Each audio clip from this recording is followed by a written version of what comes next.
Well, we're all ready to go here. I don't know if there are quite 12,000 people here right now. The Amherst side is still a little empty. Where are all these people? They're still tailgating. What do you think? I mean, it's not that long of a drive over here. No, they got to get those last burgers off the grill and make sure the beer is iced down for halftime. I mean, somebody's got to remind them there's a football game going on. Let's get the priorities straight here. I mean, let's get priorities straight. Well, they've had the 3 Williams home games so far this year. They've had just about 10,000 total fans. And as I mentioned, they expect nearly 12,000 here. If they all show up, Mike, I think we're going to need a shoehorn to get them in here, though. Yeah, it is a little cold. Everyone's bundled up, but it's really not that bad, I don't think. And there is the kickoff. Williams takes it and brings it out to the 36-yard line where they'll set up. I think that was Scott Sheen, number 4, who's a junior from Rancho Palos Verdes, California. Also wide receiver. As we mentioned, Chris Hevesy will be the quarterback. He is number 8 for the East men. And the main man, I'm sure we'll be mentioning his name throughout this contest, number 41, Neil Chesley, who's played so well the last 4 contests. So Amherst is going to be in a 4-man defensive line with 3 linebackers and 4 defensive backs. And it looks like obviously the weather has already had a factor, a fumble, and Amherst has recovered at the 37-yard line of Williams. One thing I was concerned about is... oh, it was on the snap. There's a turnover. replay there, Jack. If you saw that replay, the center snap to the quarterback. The quarterback never received the snap. So on the exchange, the ball is fumbled, and Amherst is presented with a golden opportunity. You know, I had a chance to talk to the Amherst team last night. It's traditional at that last practice that they have a bonfire, and the seniors say goodbye to the rest of the team. And I think they recognize they have an opportunity today. Yeah, Hevesy, as you mentioned, never saw that ball. So the ball at the 37-yard line, 1st and 10 for Amherst. They'll go right up the middle for good gain. About 7 yards on that pickup, down to the 30-yard line of Williams. You know, Jack and I have both experienced games in the pros, at least, where emotion can sometimes work against you. You know, you can get so sky high. I'll never forget my first Cowboy-Redskin game. I was a member of the Cowboys, and I think I was 2 snaps late on every snap. You know, I was late coming off the ball, and Tom Landry was hollering at me. Paul Vandervoort with the carry for 7 yards on 1st down. 2nd and 3, and a hole closes very quickly. That was Craig Gogan with the gain of about a yard. It'll now be 3rd and 3rd and 1, 3rd and 1.5. Boy, that was quite a hole there. Here's your Amherst offense. There's the line. Joe Love will be at center. Williams and Castell the guards. Weissong and Williams the tackles. Paul Vandervoort, we mentioned, the running back, Matt Lane, Rob Bourne, Wes Adams. Steve Bishop is the quarterback, number 19 for the Lord Jeffs. 3rd and a long 2 yards, and it's a 1st down. Here's Rhodes. He might go all the way, and he's in. Craig Golgan from the 29-yard line takes it in, and Amherst has taken a 6-0 lead. And I think thrown a shock into this Williams crowd. And we're shocked. That's only his 2nd touchdown for the entire season. He broke a few tackles. That guy looked like Jack Maitland on that play. That's how he used to run against us all the time. I'm in shock here, guys. We got to... I think up here. I think the majority of this crowd is going to be in shock as they finally enter into the stadium here, enter into Weston Field, to find out that Amherst has taken a 6-0 lead. Craig Gogan, a junior tailback majoring in economics, his longest run up into this game was only 17 yards. He breaks several tackles, goes 29 yards for a 2nd touchdown of the year, and now with that extra point, Amherst now has a 7-0 lead. Well, I think Williams is at least relaxed now. I mean, the pressure's off. Yeah, they better be relaxed. Start to fly in formation. They better be relaxed. Wow, this has got to give Amherst just a huge jump start over there. I mean, they come in the underdogs, and all of a sudden they're up 7-0, a minute 20 into the contest. Well, we used to always feel when a team was heavily favored, you didn't want to give the underdog anything to feel good about. But Williams has been very generous in his 1st quarter, and we appreciate it. You start to compare this, Gene, to pro experiences. It kind of reminds me, even though it was before our time, with the Jets Colts game in Super Bowl III. Baltimore felt they could, you know, looking at all statistics, they felt they could just throw their helmets on the field. New York was going to lay down, but the emotional factors, the psychological factors in a game like this can really take its toll. Scott Sheehan, number 4, and Kevin Gilmartin, number 11, are back. And this is Gilmartin taking it out to the 29-yard line, where Williams will try it again. You know, we said before the game that we were going to wonder which Amherst team was going to show up, the team that played so well for the first 5 games or the team that slumped for the last 2. I just soon see the one that played Trinity last week show up myself. They haven't gotten here yet. I don't know if the bus was late, but... in the first 5 games, Amherst outscored their opponents 47-6. This is quite a start. In the first half. Hevesy over the, he finally gets a hold of this one. That was Neil Chesley around right end for about 4 or 5 yards. Okay, so now we have time to set the offense for Williams. They're out there more than one play. Scott Ryan at center, Heidecamp at guard along with Fair, Jim Roy at 1 tackle, Andy Allen at the right tackle position. There's your backfield. Hevesy the quarterback, and Neil Chesley, we've mentioned him before, Lars Hem, the other running back, along with Moynihan and Shane at wide receivers. This is right through the middle, and another fumble, another turnover. Amherst has recovered the ball at the 37-yard line. Take a look at the replay. Again, a bad snap from center. Hevesy never had his hands on the ball completely, and Amherst has taken full advantage. It'll be 1st and 10 at the Williams 37, the identical position they picked up the last fumble about a minute ago. We're less than 2 minutes into the contest, and Williams has turned the ball over twice. And they've only had 6 fumbles all year coming into this game that they've lost. They fumbled 10 times and lost 6, and now today they fumbled twice and lost both of them. And Scott Ryan is a seasoned veteran, though. He's been a 2-year starter, a senior at center. They go to the air, and it's immediate completion for close to a first down. That's Bourne. It's Rob Bourne, who has sure hands, and we'll expect to see some more of that today. Rob Bourne, the split end, picks up a first down, and they're down to the 25-yard line. It'll be 1st and 10 for Amherst, who has a chance to go up by a 14-0 count here with tremendous field position on the second Williams turnover. Both bad snaps from center. First down at the 25, option left. Flags on the play. Yeah, we had some illegal motion, I'm afraid. I think that flanker who was in motion turned upfield a little too soon.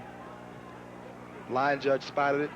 Yeah, there's the yellow flag. There's a 31-year veteran coach on the sideline, and he's got to be feeling pretty good right about now. His team in position. Oh, he doesn't feel good yet. It's a long way to go in this game, and I'm telling you, Williams can score so many points so quickly. Dart's been around too long, Gene, to start feeling good. That's right. Oh, you know it.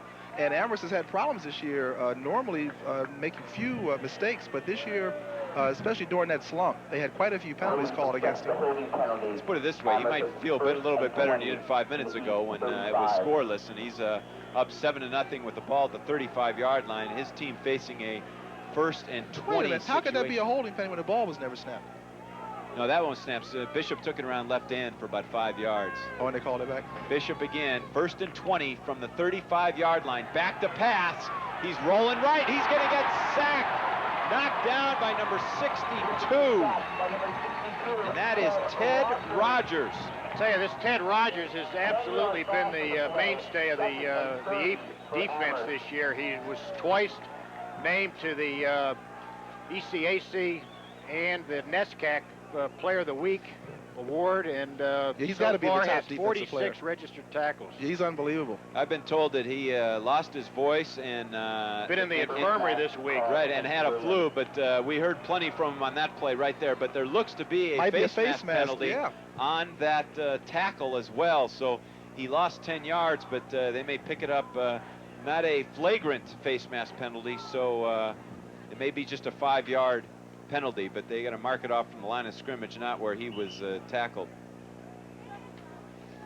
Okay, we're going to get a look at this play. Let's see the face mask, and there it is. That left hand is right on the quarterback's face, and that's against the rules. So it looks I think he realized he'd done it, let go right away, but it was too late. Certainly wasn't intentional. You know, so many times that is done by accident. When a defensive player is going after offense, he's going to grab anything he can get his hands on. Referees are trying to figure out where to put this ball now. I'm not sure. I'm not sure they know where to put it. Because it's from the spot of the infraction, and it gets real confused. They may be faced with a first in about 15, but the ball is going to be somewhere around the 35-yard line. Again, if you've just walked in and you're a little late, we're 3 minutes into the contest, and Amherst has a 7-0 lead. The direct result of a turnover, a mishandled snap from center on the first play of the game.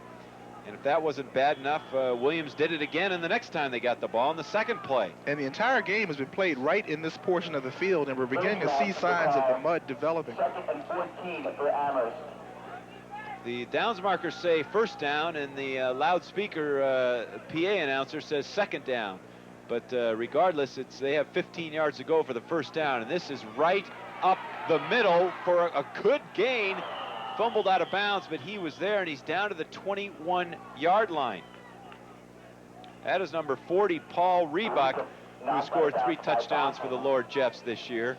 And let's see if they get the down markers straightened up. He'll have about 5 yards to go for the first down. Now down to the 22-yard line, let's say. Yeah, Rebuck, number 40, a senior tailback from Liverpool, New York, is majoring in political science and is, in fact, an honors candidate. He's the second leading rusher on this year's team. Right up the middle, they'll go. Big yards, another first down to about the 12-yard line. And that was Paul Vandervoort, the fullback, right up the middle. So we talked about before the game that Williams would have to, or that Amherst would have to stop Williams up the middle. I think Williams better start thinking about stopping somebody up the middle. Okay, Jack, here comes a new look for Amherst. They call this the New York Giant 2 tight end look. 2 tight end, 2 flanker. And they bring in a different quarterback. They bring in Sean Foley for Stephen Bishop. 1st and 10 at the 12. The flip back to Gogan, and he is stopped at about the 11-yard line. So the Lord Jeffs of Amherst will find themselves with a 2nd and 7 situation at the 11. Sean Foley, I believe, Gene's come in on most short yardage situations. Yes, he comes in and runs the wishbone, and I guess he got the formation from George Young. You know, Eisendorf and George Young are old friends, went to Bucknell together. But now they're back in the regular formation. Yeah, Stephen Bishop back in at quarterback, and he'll hand it off to Paul Rebuck up the middle. And he doesn't find much running room right there. He's down to about the 10, maybe the 9-yard line, where they'll face a 3rd and 7. Well, maybe he didn't find much running room, but you might notice that now the ball is perfectly centered for a field goal opportunity if we're unsuccessful on this down. That's a good point. We still have over 10 minutes left in the first quarter. Amherst leads this 7-0, and they are at the Williams 10-yard line. This is where number 81, Rob Bourne, is very dangerous on that slant end. They better double cover him. He's on the left end. He's the 2nd leading pass receiver in NESCAC, if I'm not mistaken. It's a lob up to the end zone, right to him. Touchdown, Amherst. Woo! And 10 minutes into the game, exactly, 5 minutes into the game, 10 minutes left in the first quarter, and Amherst has taken a 13-0 lead. Well, I called for a slant in, but they saw that safety inside, and now you'll see Bourne go to the outside. Bishop lays it out. The defensive back never sees the ball, and that's why the receiver always has the advantage in that situation. Great concentration, and now Amherst goes for the extra point that hopefully will put them up 14-0. You know, so far Williams has only run 3 plays from scrimmage to Amherst 10. Amherst for 75 yards, Williams only 8 yards on offense. The first thing they have to do is get the ball from the center to the quarterback.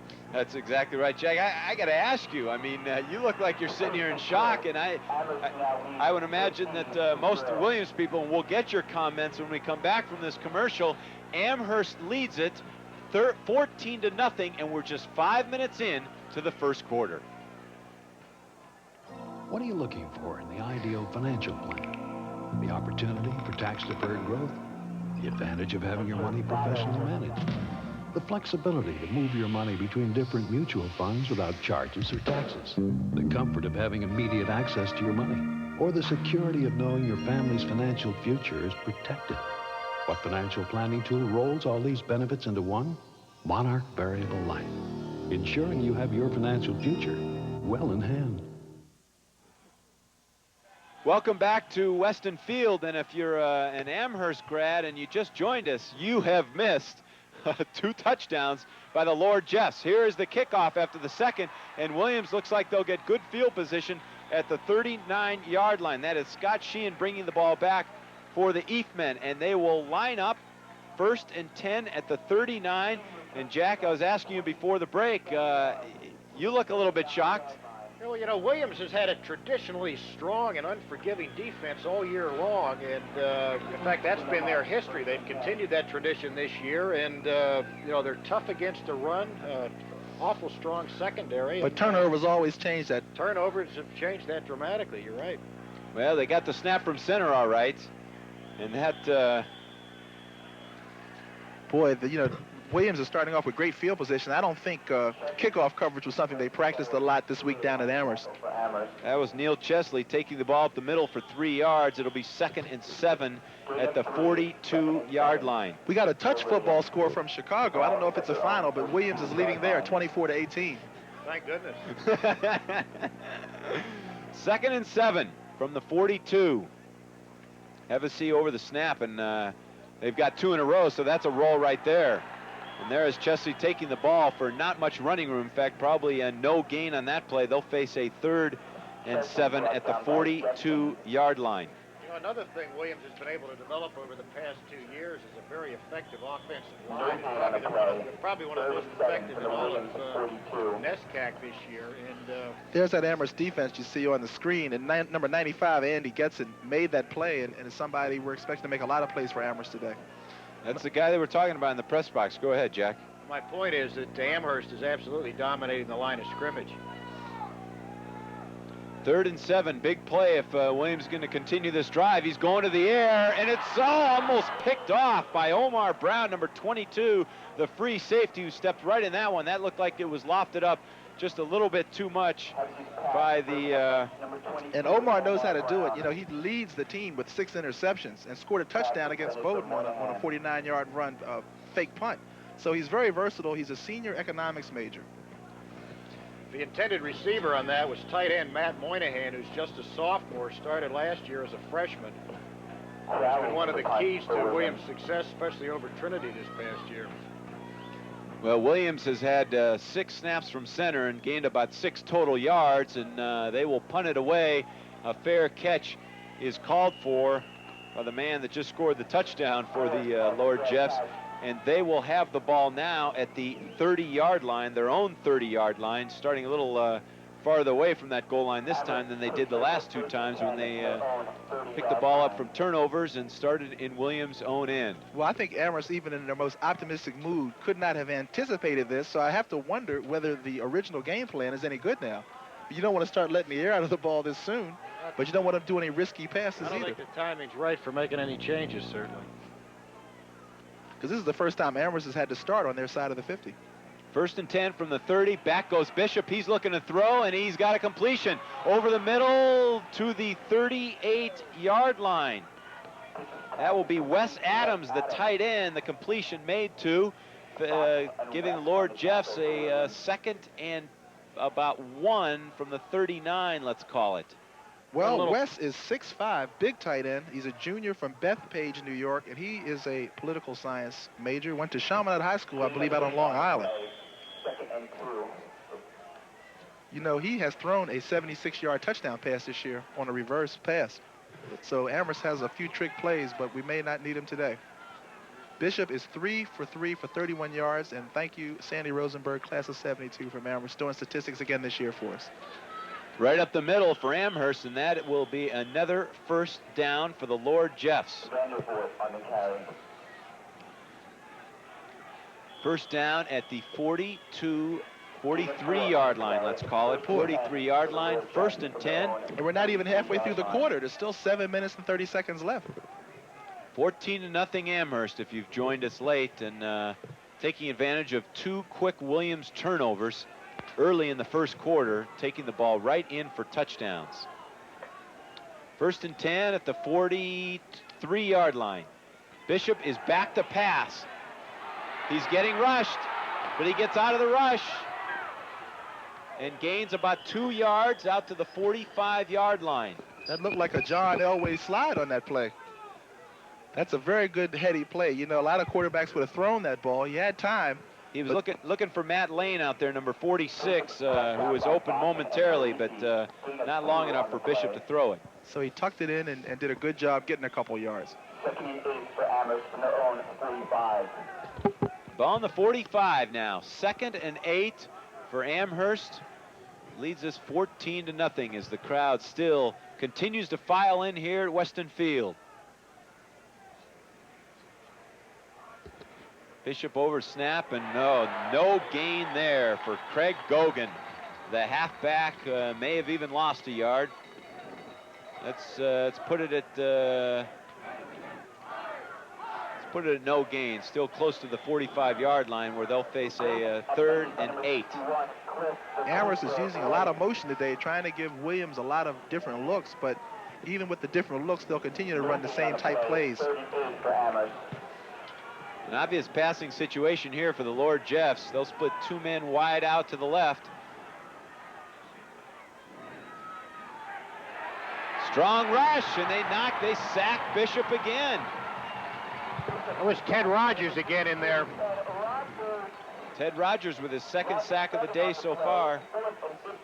Rogers looked like he was given some help there by Ted was a 99. 3rd-team All-America last year as just a sophomore. And again, he's probably one of the most dominant players on the F defense. Loss of 7 yards. They face a 4th and 15 from the 39-yard line, where they'll punt it away to Williams, and a tremendous punt, a fair catch called for at the 23-yard line. I don't know if he needed that fair catch or not, but it was taken by Michael Hyde of Williams. Well, that was some punt. Beautiful, beautiful spiral. Let's come back in just a minute. Your score here: Amherst leads it 14-0. What are you looking for in the ideal financial plan? The opportunity for tax-deferred growth? The advantage of having your money professionally managed? The flexibility to move your money between different mutual funds without charges or taxes? The comfort of having immediate access to your money? Or the security of knowing your family's financial future is protected? What financial planning tool rolls all these benefits into one? Monarch Variable Life, ensuring you have your financial future well in hand. Williams has the ball on their own 23-yard line, 24, 2nd and 10. Neil Chesley just carried the ball for no gain. And they are bottling up Neil Chesley so far. 4.5 minutes left in the first quarter. Amherst leads this 14-0. The ball handed off to Chesley again, and he is not getting much running room. Maybe a gain of 2 to the 27, where Williams will face a 3rd and 8. On the last play that we missed, number 98 for Amherst, Larry DeGraff, took a shot, and he's on the sideline now. He was replaced by Kirk Adeline, number 97, and I think that's why Chesley got a couple of yards that time. Jack, 3rd and 7, 3rd and 8. This is an obvious passing situation for Hevesy here, I would guess, as they split 2 men wide out to the left. Hevesy is back to pass. Nobody open. He's looking for running room. He might throw it. Nope, incomplete. And there's Omar Brown near that ball again, number 22 for Amherst. They should not throw in his direction. He has had 6 interceptions. That's one guy that we want to stay away from, is Omar Brown. Matt Moynihan, the intended receiver there, pretty well guarded by 2 Lord Jeffs, as a matter of fact. And Williams will have to give the ball back to Amherst again. Punting from their own 27-yard line. And Amherst should get pretty good field position. Amherst has 78 yards of total offense to 15 yards for Williams College. That was almost a blocked punt.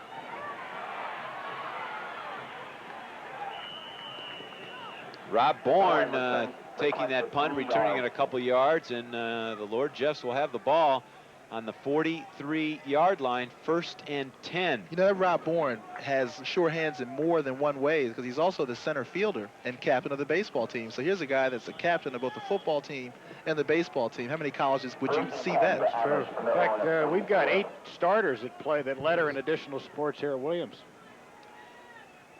Stephen Bishop looking to get this, continuing this offense to roll, throws it up, and there is your man, the center fielder, Rob Bourne, with the catch for a pickup of 5 yards to the 49-yard line.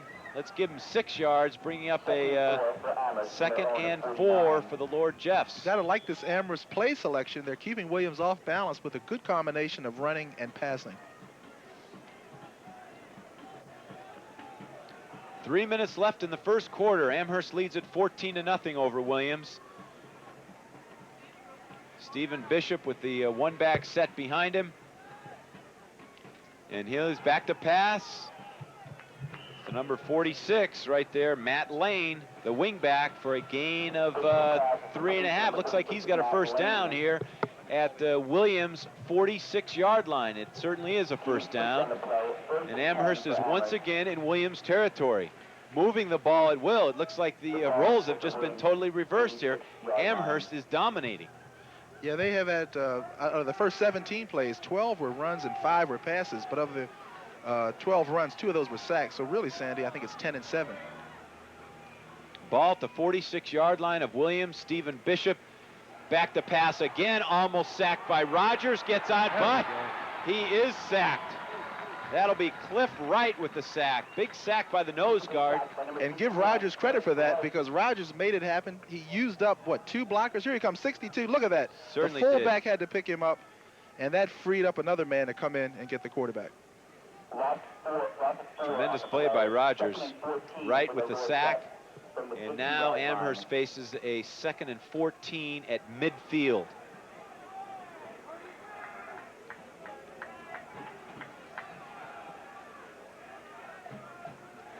Here's the option outside to Paul Rebuck, and he goes nowhere. A loss of nearly 5 yards back to the 45-yard line of Amherst. So now they face a 3rd and about 19 yards, pushed back in their own territory at the 45-yard line.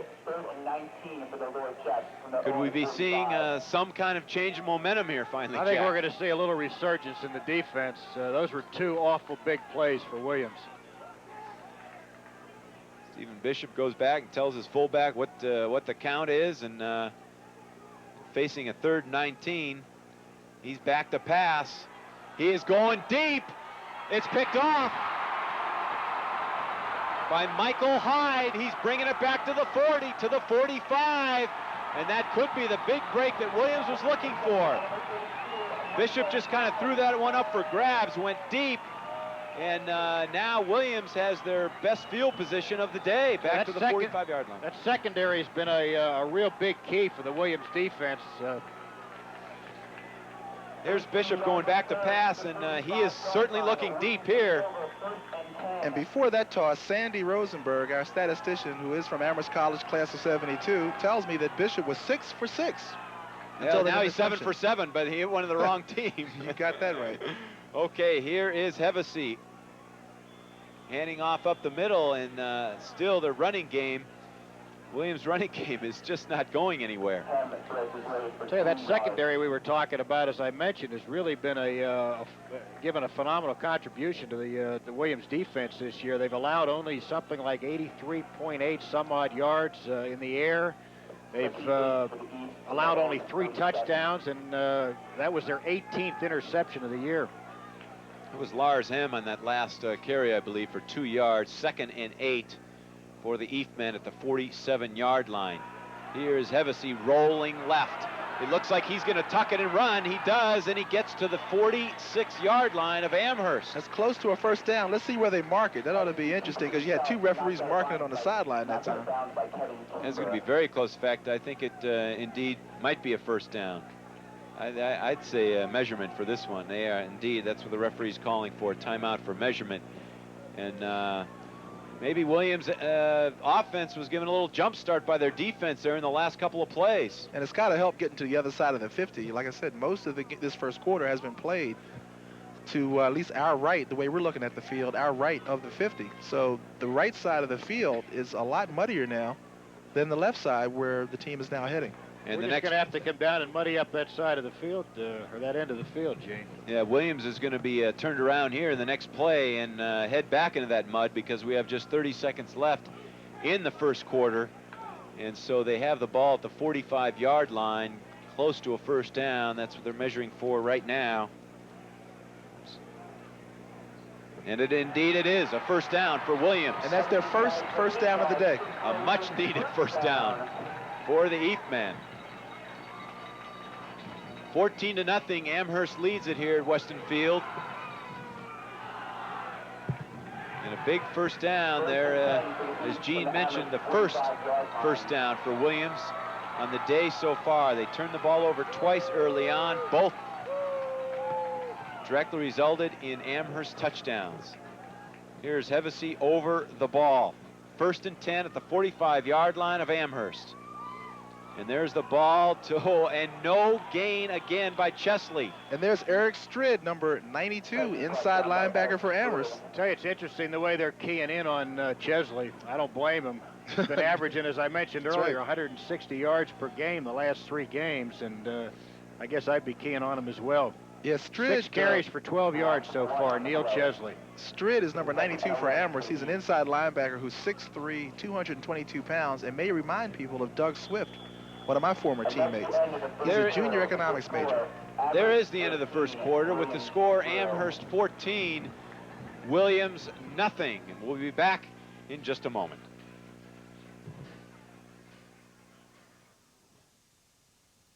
Don't worry, they're gonna love you.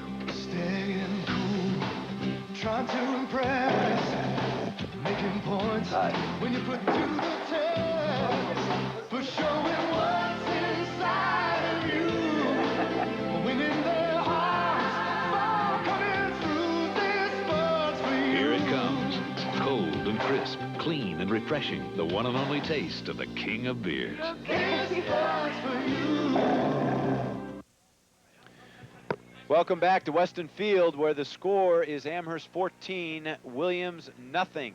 Just finished playing the first quarter, and Williams just finished getting their first down of the contest.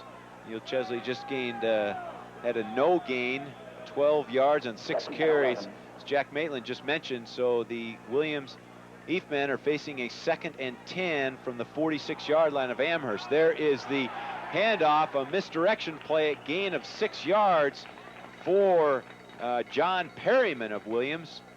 And he takes it to about the 39-yard line of Amherst. That's the kind of play that the Amherst defense has to give up, because you got to, look for that tailback wherever he is. And if the fullback gets the ball and goes the other way, it's going to be kind of tough. Let's see if we can set that defense for you, the Amherst defense. Gene, you mentioned the linebackers for Amherst. Strid, Adlin, and Parga are big keys for Amherst to stop Williams. And Amherst, Coach Ossendorp will remind you of Joe Paterno, the way he produces top-notch linebackers. Here is Hevesy on the rollout right. He's going to throw deep. He's got a man out there. Oh! Just in and out of the hands of number 87, Matt Moynihan. I don't know if we're going to get that on a replay play, but he looked like he may have been prematurely tackled there. Well, you don't see many tight ends that can incidentally get is deep like 0 that. for 3 in the passing game today. I'll tell you what, I think the big Amherst defensive back, Omar Brown, was actually beat on this play deep. As you see, Moynihan did have a chance. The ball was in his hands. No, I think he misjudged the ball. He was with the tight end stride for stride, but a lot of times you do that, and when you have to make an adjustment for the ball, the receiver a lot of times can beat out the defensive player because the offensive player sees it the whole way. Sounds like an Amherst man sticking up for his guy. Here's the punt, and a tremendous punt down to the 5-yard line, where Amherst will have their That was a big break. backs to the goal line. That punt looked like a nice wedge to the green. Didn't it? Just kind of stuck right there in the 4 or 5-yard line. Well, it's backed also up a little bit. It's also an indication of what the field is beginning to do, and I will expect it to worsen as the day goes on. I think we're destined to play the whole game on this half of the field. Now, the Amherst offense wants to get the ball out at least to the 20 to give the punter room to punt and hopefully get the Williams people back up to around the 50-yard line. So right now they're going to try to make sure that they have good handoffs, and if they pass, they want to do a safe one. Stephen Bishop over the center, and they're going to run it up the middle for no gain whatsoever. They'll face a 2nd and 10 from their own 5-yard line. You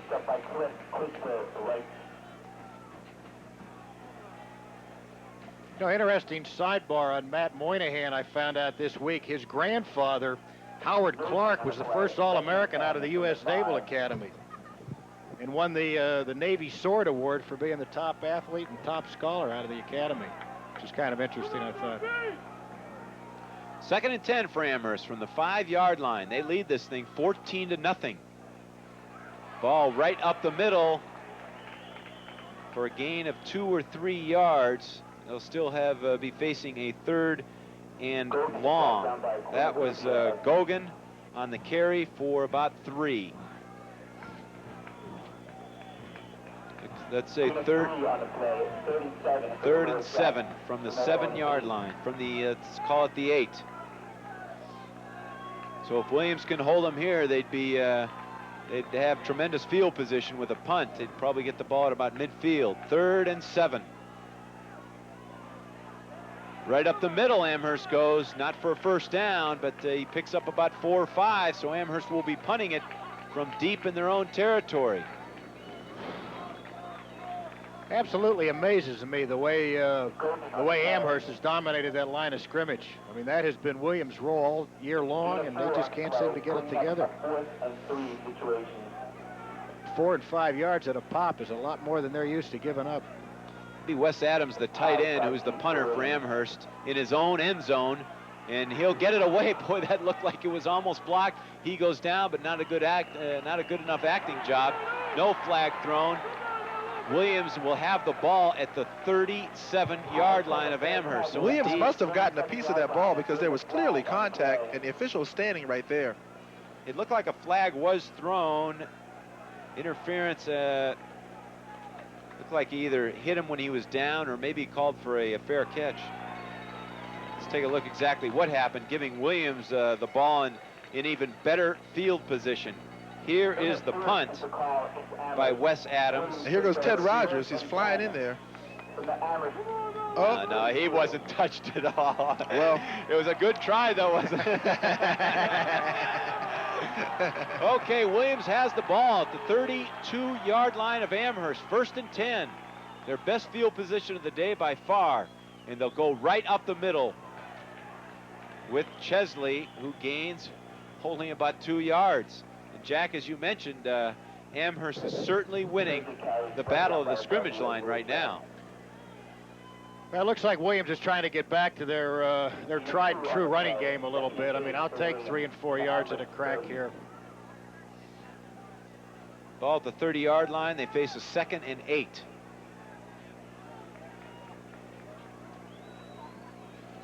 Chris Hevesy, the quarterback, number 8. And he gives the ball to Chesley for a gain of about 3. Maybe down to the 26-yard line where they'll be facing a 3rd and 4 or so. This Amherst defense appears to be up to the task today.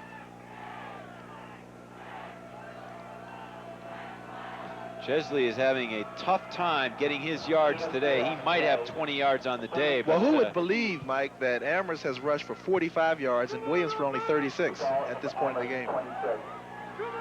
Chesley, who has been popping off about 150 yards a game the last 4 games, has just 20 yards and on about nearly 10 carries. And they'll give him the ball again. He's got the first down over the 20-yard line. That's a first relatively substantial hole we've seen all day for Chesley to run in. That's a little more like it, guys. So Williams has got a first down at the 20-yard line. And some signs of life seem to be showing from this Williams team now. And I think they will, I think you'll see Chesley carry the ball about 5 more times till they get into the end zone, if indeed they can hang on to the ball and if their momentum continues. And there he goes right through the middle again for about 3, down to the 17, where they'll face a 2nd and 7. Well, the Williams coaching staff must see something they like on that left side, because that's where they continue to pound the ball. Neil Chesley out of East Grand Rapids, Michigan, a senior 6 foot, is really come on. He is coming off limping, though, right now.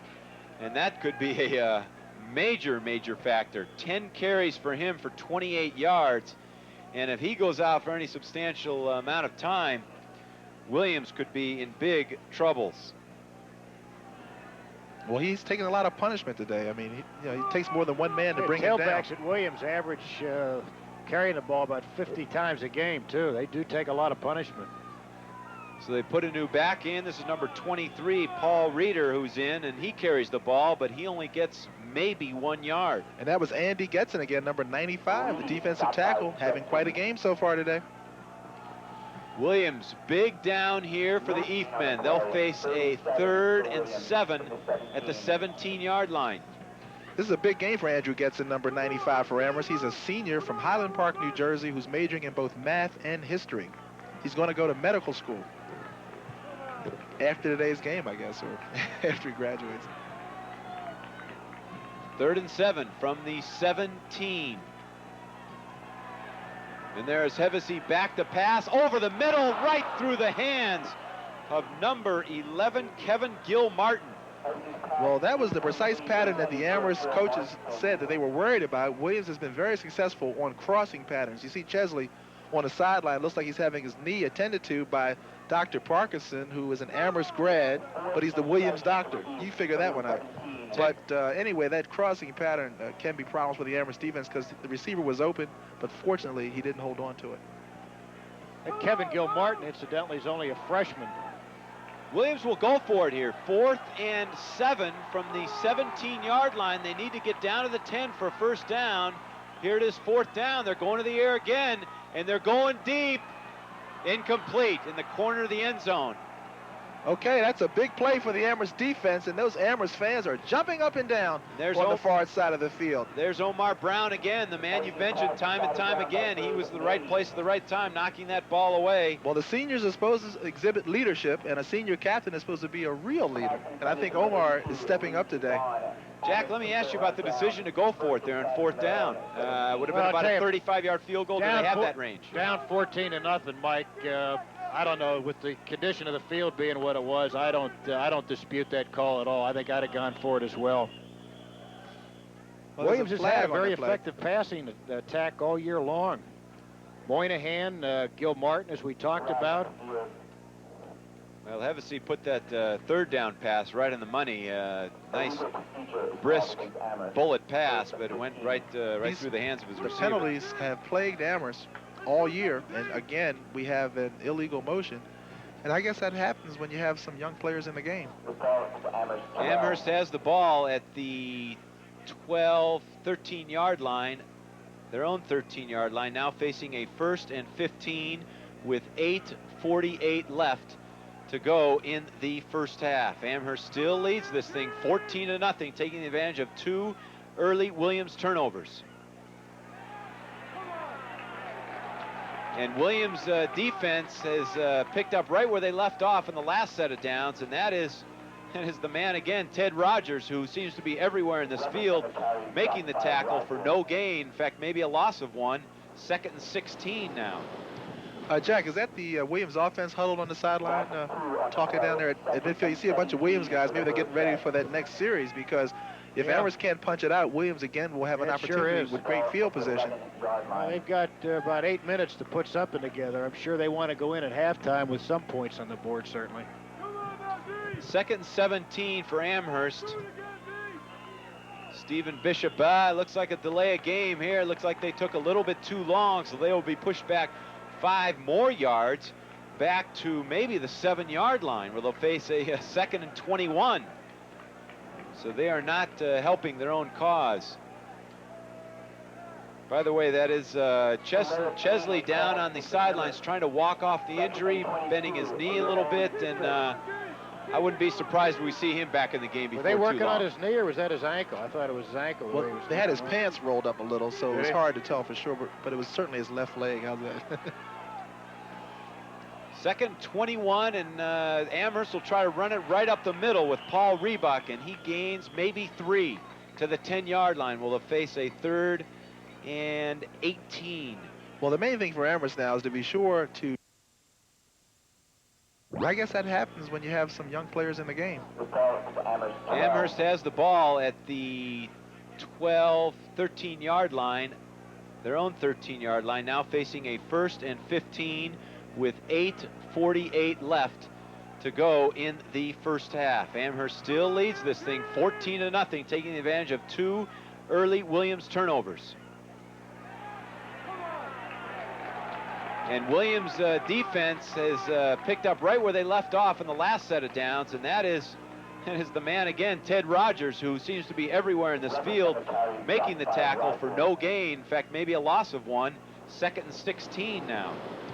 Jack, is that the Williams offense huddled on the sideline, talking down there at midfield? You see a bunch of Williams guys. Maybe they're getting ready for that next series, because if Amherst can't punch it out, Williams again will have an opportunity with great field position. Well, they've got about 8 minutes to put something together. I'm sure they want to go in at halftime with some points on the board, certainly. 2nd and 17 for Amherst. Stephen Bishop, looks like a delay of game here. Looks like they took a little bit too long, so they will be pushed back 5 more yards, back to maybe the 7-yard line, where they'll face a 2nd and 21. So they are not helping their own cause. By the way, that is Chesley down on the sidelines trying to walk off the injury, bending his knee a little bit, and I wouldn't be surprised if we see him back in the game before Were they working too long. on his knee, or was that his ankle? I thought it was his ankle. Well, they had his pants rolled up a little, so it was hard to tell for sure, but it was certainly his left leg. How's that? 2nd 21, and Amherst will try to run it right up the middle with Paul Reebok, and he gains maybe 3 to the 10-yard line. Will face a 3rd and 18. Well, the main thing for Amherst now is to be sure to maintain possession of the ball control, and should they have to punt, to be sure to be able to get that punt off and get good coverage. Because you got to think, if we can go in with a 14-0 lead at halftime, that the odds will have changed somewhat coming out in the second half. Chesley is, in fact, running now on the sidelines for you Williams fans who hope to see him back in the game. I bet we will. 3rd and 18 for Amherst now at their own 10-yard line. They'll run it right up the middle for a gain of maybe 2, maybe 3. So they'll be faced with another punting situation deep in their own territory. Well, we just got under 7 minutes now in the second quarter, and the clock will begin to become an ally for Amherst and an enemy for Williams, I guess. Back deep for Williams here, number 11, Kevin Gilmartin. Number 32, Michael Hyde. He was blocked into the punter there. That's why you won't see a flag. The fair catch called for by Kevin Gilmartin. And whether he was blocked into him or not, nope, yeah, he's all right. The acting job wasn't quite long enough. So Williams has the ball now at Amherst 45-yard line with a chance to get something on the board. 6.5 minutes to go in the first half, so they have enough time to take it in here and get on the board. Picked up 13 yards on that exchange, so Williams is now starting 13 yards further down the field. 1st and 10. For the 8th minute, the 45-yard line of Amherst. The ball right up the middle. And who was that running the ball? I don't know. Let's see if that's, you see Chesley on the sideline, or is he in? No, they just took Chesley to the locker room, I'm told. Paul, that was Paul. From our director and producer, our director, Reedy. Mr. Powers, says that he just went off the field. There he is. You can see him walking back to the locker room. Unfortunately, you can't see it at home. So now Williams will have to go with the second string back. I think they're going to work on him. I think you'll see him probably in the 3rd quarter. Paul Reedy will be playing the deep back here. And it's, another one right. That's an interception. No, I think that hit the ground. That was, Omar was on it again, number 22. It looked like a fumble and a recovery, though. Omar was at the right place at the right time. Again, this is a nice pass by Hevesy as he, he hits the receiver pretty much right in the hands. It was great play action. You had the wide receiver running a corner pattern and the tight end trailing, coming across wide open. That was Matt, a little behind him. Matt Moynihan got a chance to catch it. He's going to be a good one. 3rd and 6 from the 41-yard line of Amherst. And this will be Hevesy back to pass again. Short completion. This is Moynihan looking for a first down. And I think he's got it. I think he does Past too. the 35. Yes, indeed. A nice run after catching that ball. He's a great, strong runner. That's a dangerous boy, I'll tell you, when he catches the ball. That was a nice stiff arm there, too. Great stiff arm. Matt Moynihan from Gloucester, Mass. takes Williams down to the 33-yard line of Amherst, where they'll have a 1st and 10 with 5.5 minutes left to go in the first half.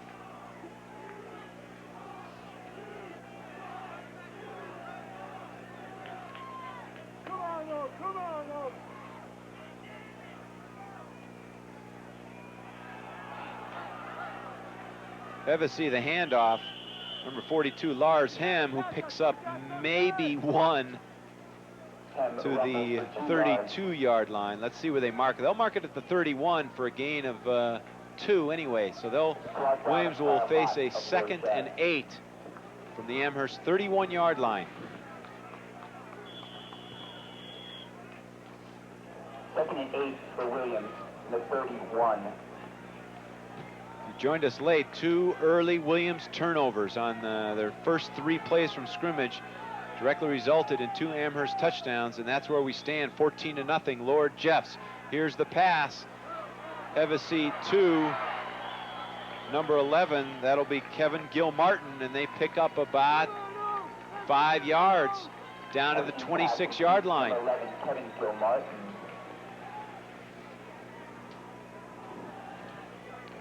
So they're moving, but as Gene, as you mentioned, they are right in the heart of that mud and wet field anyway. And that's got to be the Amherst advantage, being on defense. 3rd and a long 2 for Williams. Big play here. 3 men in the backfield. And the quarterback will keep it, and I don't think he got it. I think he's going to be about a half yard short. Hevesy decided to take it himself on the option. But we're definitely in 4-down territory, as Williams showed last time when they were down at this area of the field. There's no question about whether they will go for it. I think you're going to see him going for it. Right, 4th and a long 1 here. And Hevesy's looking over to the bench, trying to find out what play should be called here. Big play here for Williams. 4th and 1, just inside the 25-yard line. 4:10 left in the first half. The clock is running. 4th down and 1. And Williams has the first down. Looked like number 23, Paul Reedy, who's in there for the injured Neil Chesley, who has been taken to the locker room under his own power. But you can give the entire credit for that first down to Matt Moynihan. You should have seen the block he put on Eric Stritt that time. He drove Eric Stritt 5 yards off the ball That and may have hooked been him. the most important play Williams had all first half. Great block by the Williams tight end. Williams has a first down now at the 21-yard line of Amherst. 1st and 10. Here's the rollout. He's got a man wide open, but doesn't pass it. He decides to run. Ooh. And he gets down to the 16-yard line. I guess he didn't see Matt Moynihan. Matt Moynihan was There wide open in the end zone. Nobody around him.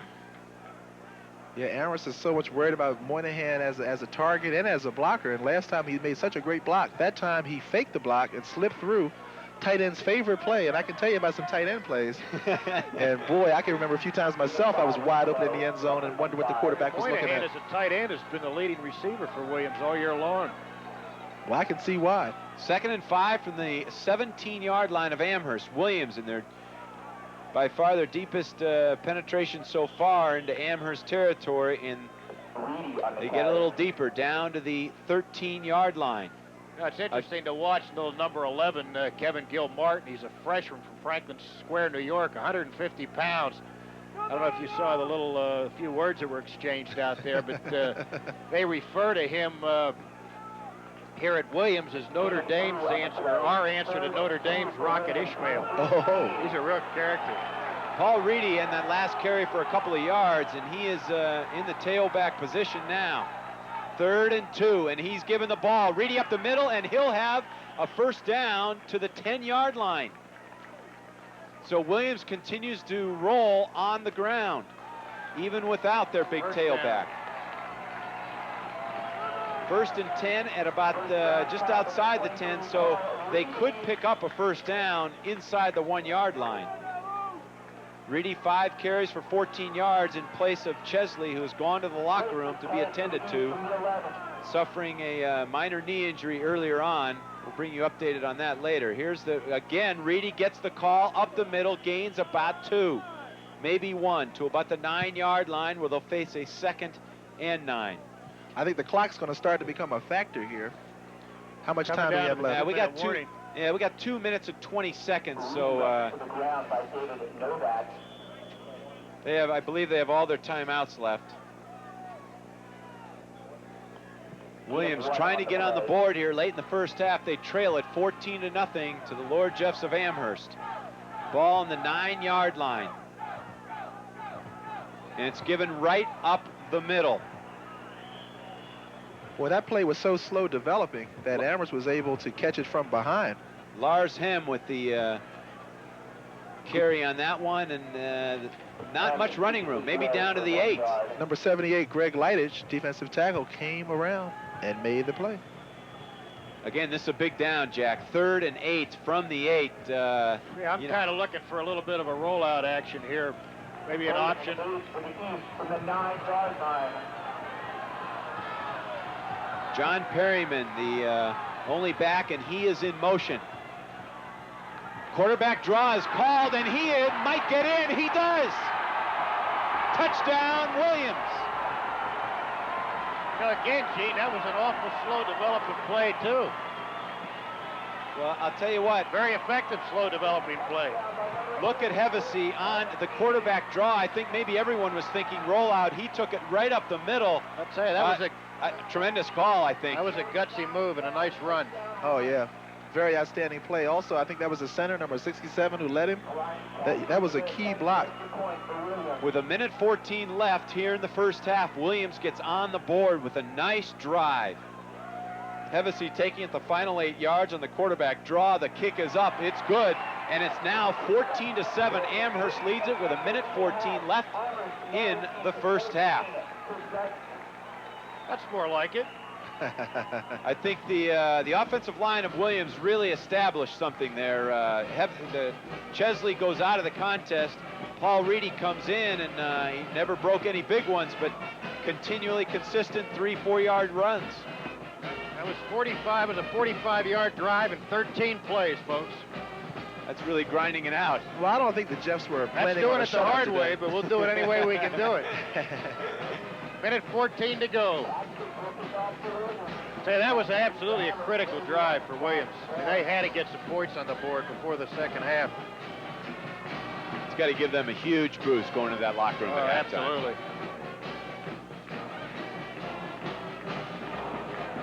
(14-7). Amherst leads it here with 1:14 to go in the first half, after Chris Hevesy took the ball over from the 8-yard line to give Williams their first score of the first half here. The 46, Brian Taptich, the kicker for Williams, and he'll send it to the center fielder, Rob Bourne. He's also their tight end, kick returner, punter. I think he does everything, doesn't he? No, Wes Adams, their punter. Rob Bourne is the returner here, and he takes it back to about the 26-yard line. And I look for nothing more than a couple of quick running plays here to run out the clock. Gene, is that what your alma mater is going to do? Well, I don't think we're going to take any chances because we get the ball in the second half. And that second half first drive, you know, is going to be the You can big bet Williams drive is of the going to game. be sticking them pretty good here, hoping to get a turnover. Stephen Bishop, the quarterback for the Lord Jeffs of Amherst. And he'll hand it off right up the middle, indeed. Now's a good time for a little play action and deep down the Probably sideline. would be. I don't think they'll be expecting it. I don't think that'll be Notice called the way either. those ball carriers are protecting that ball, though. I'll tell you what, Williams is not satisfied with just one score. They have called a timeout. They want to stop the clock, maybe get this ball back in good field position. I think they'd like nothing better to either get another touchdown or go in there 14-10 with a field goal. So the ball is at the 29-yard line. Amherst will face a 2nd and 7.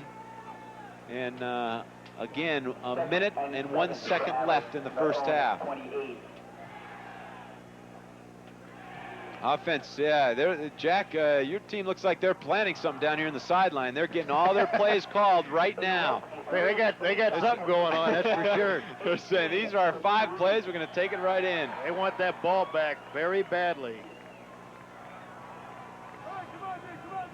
2nd and 7 for Amherst here at the 29-yard line, their own 29.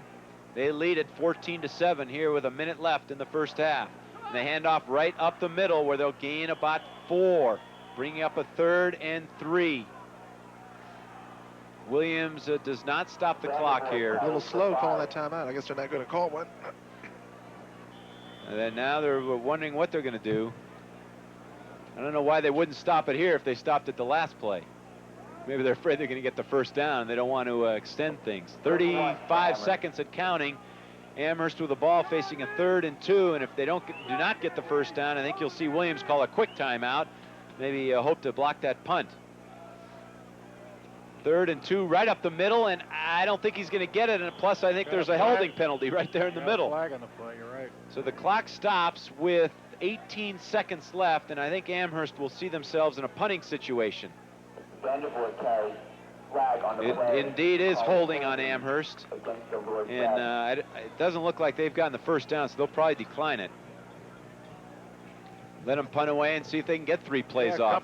Maybe a quick pass. I don't know how many timeouts do they have I left. think they have 2 left. I think left? the only one they called was. But I think they're going to take the penalty. Looks like the coach says. He says take the penalty. Guess they don't want the ball back.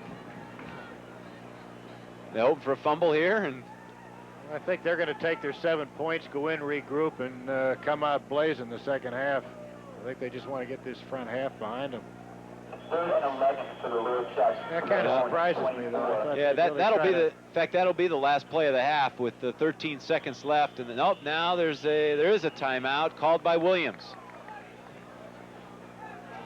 Jack, you're going to have to explain the strategy to Explain them. that. Is that the Williams game I think they plan? changed their mind. They want one more shot at it. They didn't hear you up from the press box. You don't think they're getting signals from George Steinbrenner, are they? I understand he's supposed to be here today, and he has been known to make a call to a coach. No. Got Fay Vincent out there, too, baseball commissioner. In fact, Williams class of 1960. In fact, George is probably sitting right next to Fay and telling him about a deal he's just trying to make to buy the Oakland A's team. Something like that. You bring Ricky Henderson back, it'd be more likely. Talk about too many right fielders, Winfield, and well, we won't talk baseball. 10 seconds left in the first half here, the 104th meeting of Williams and Amherst. Amherst, the underdog, leads this thing 14-7, having taken advantage of 2 early turnovers by the East men. They have the ball 3rd and 12 at the 24-yard line. Handoff right up the middle, and maybe you'll see the final timeout. You will, by Williams right here. So they'll have a chance to maybe return the punt for a touchdown anyway with just 6 seconds left, as Amherst will face a 4th down and 10 yards. Now, the question is, will Amherst punt the ball? Now, come on now. We got some smart people on the other side of the ball, too. Right, smart enough to punt it away. Hey, with 6 seconds, maybe we run around and lay down on this one.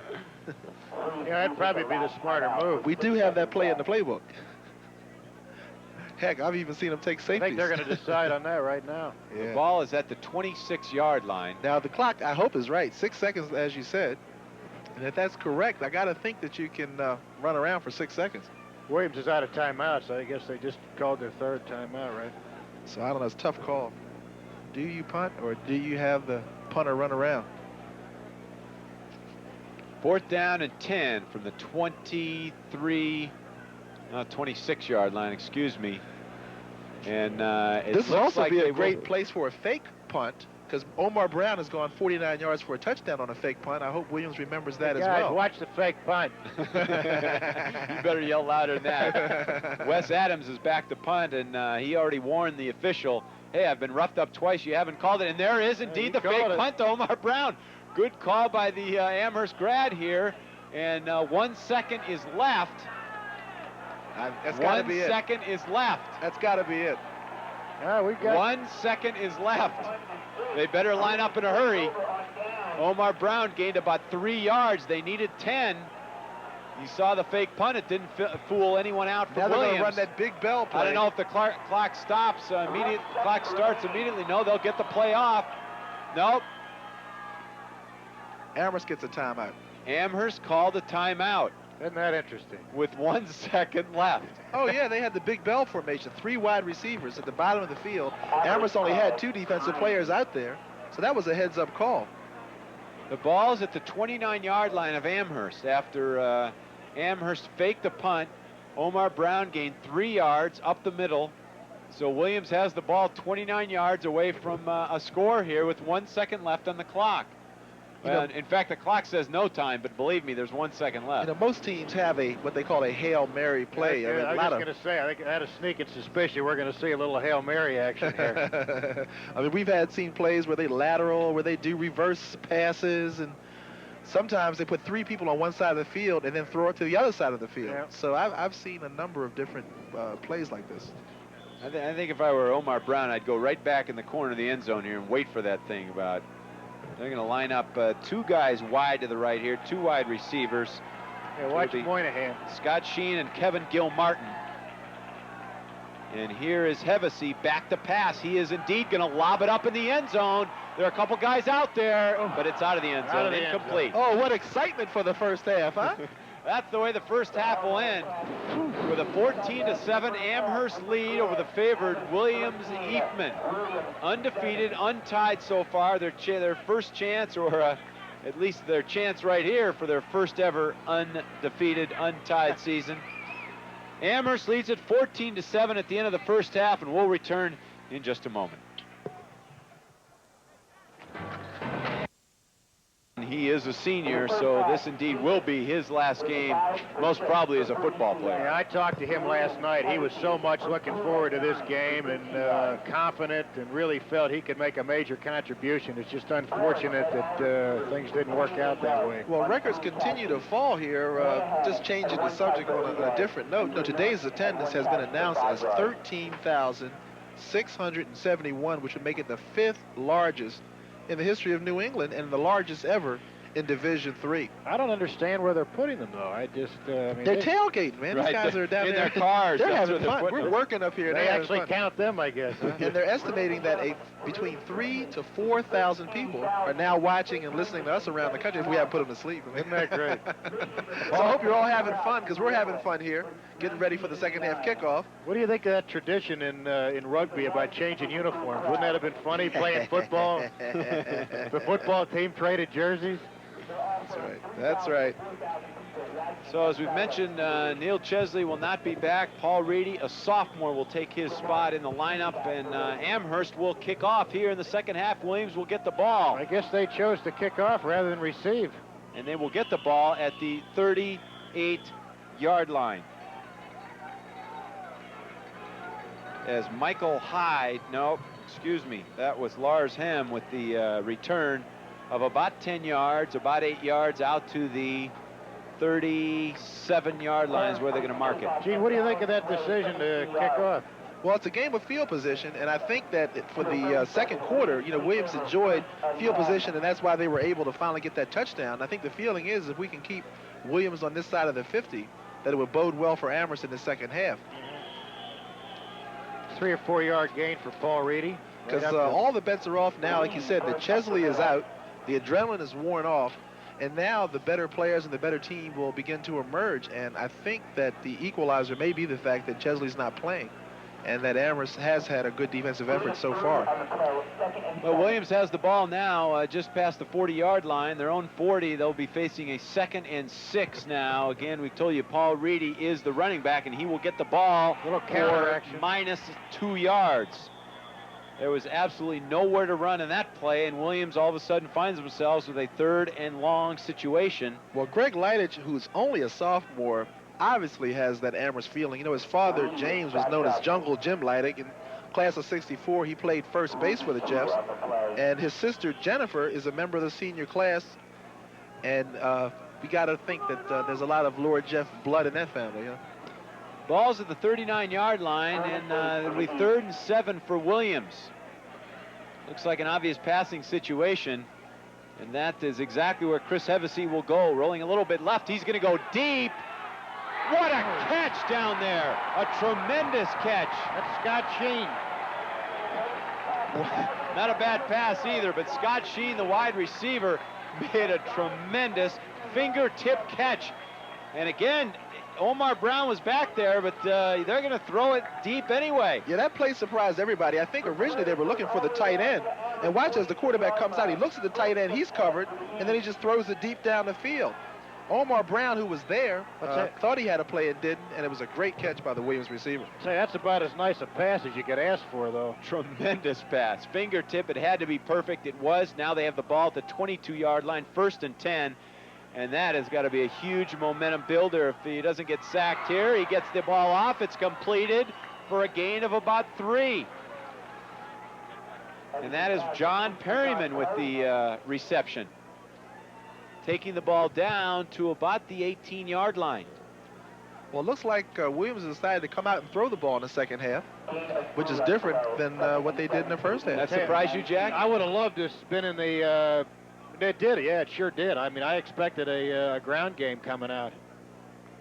2nd and 6 here for Williams at the, they call it the 19-yard line now, and they'll give it right up the middle now.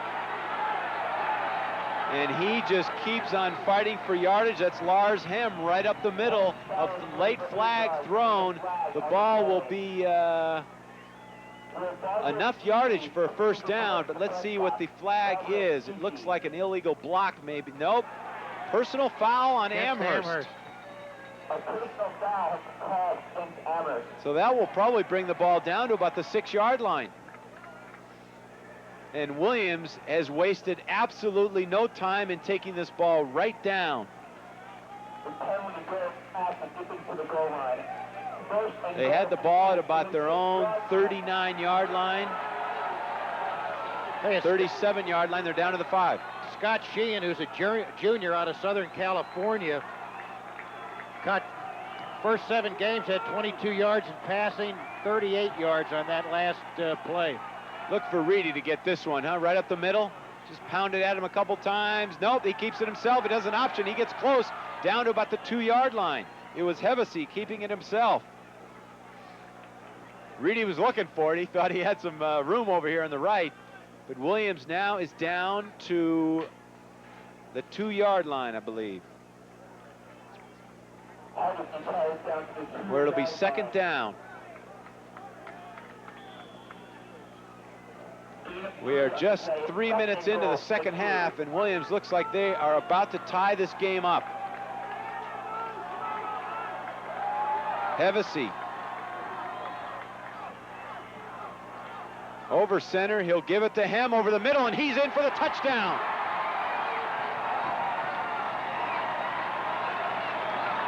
Touchdown Williams, and they have come back and scored in less than 3.5 minutes in this 2nd half. Take another look at the handoff to Hem right up the middle.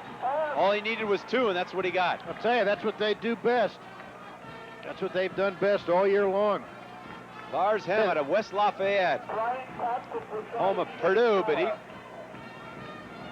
he came to Williams to play his football. And I guess they're going to try to win this one for the Gipper now, huh? I mean, you think Chesley gave him the speech at halftime? Tell you who gave him the speech at halftime was Renzi Lamb. That last Williams drive was 63 yards and 6 plays. The kick is up, it's good, and the game is tied.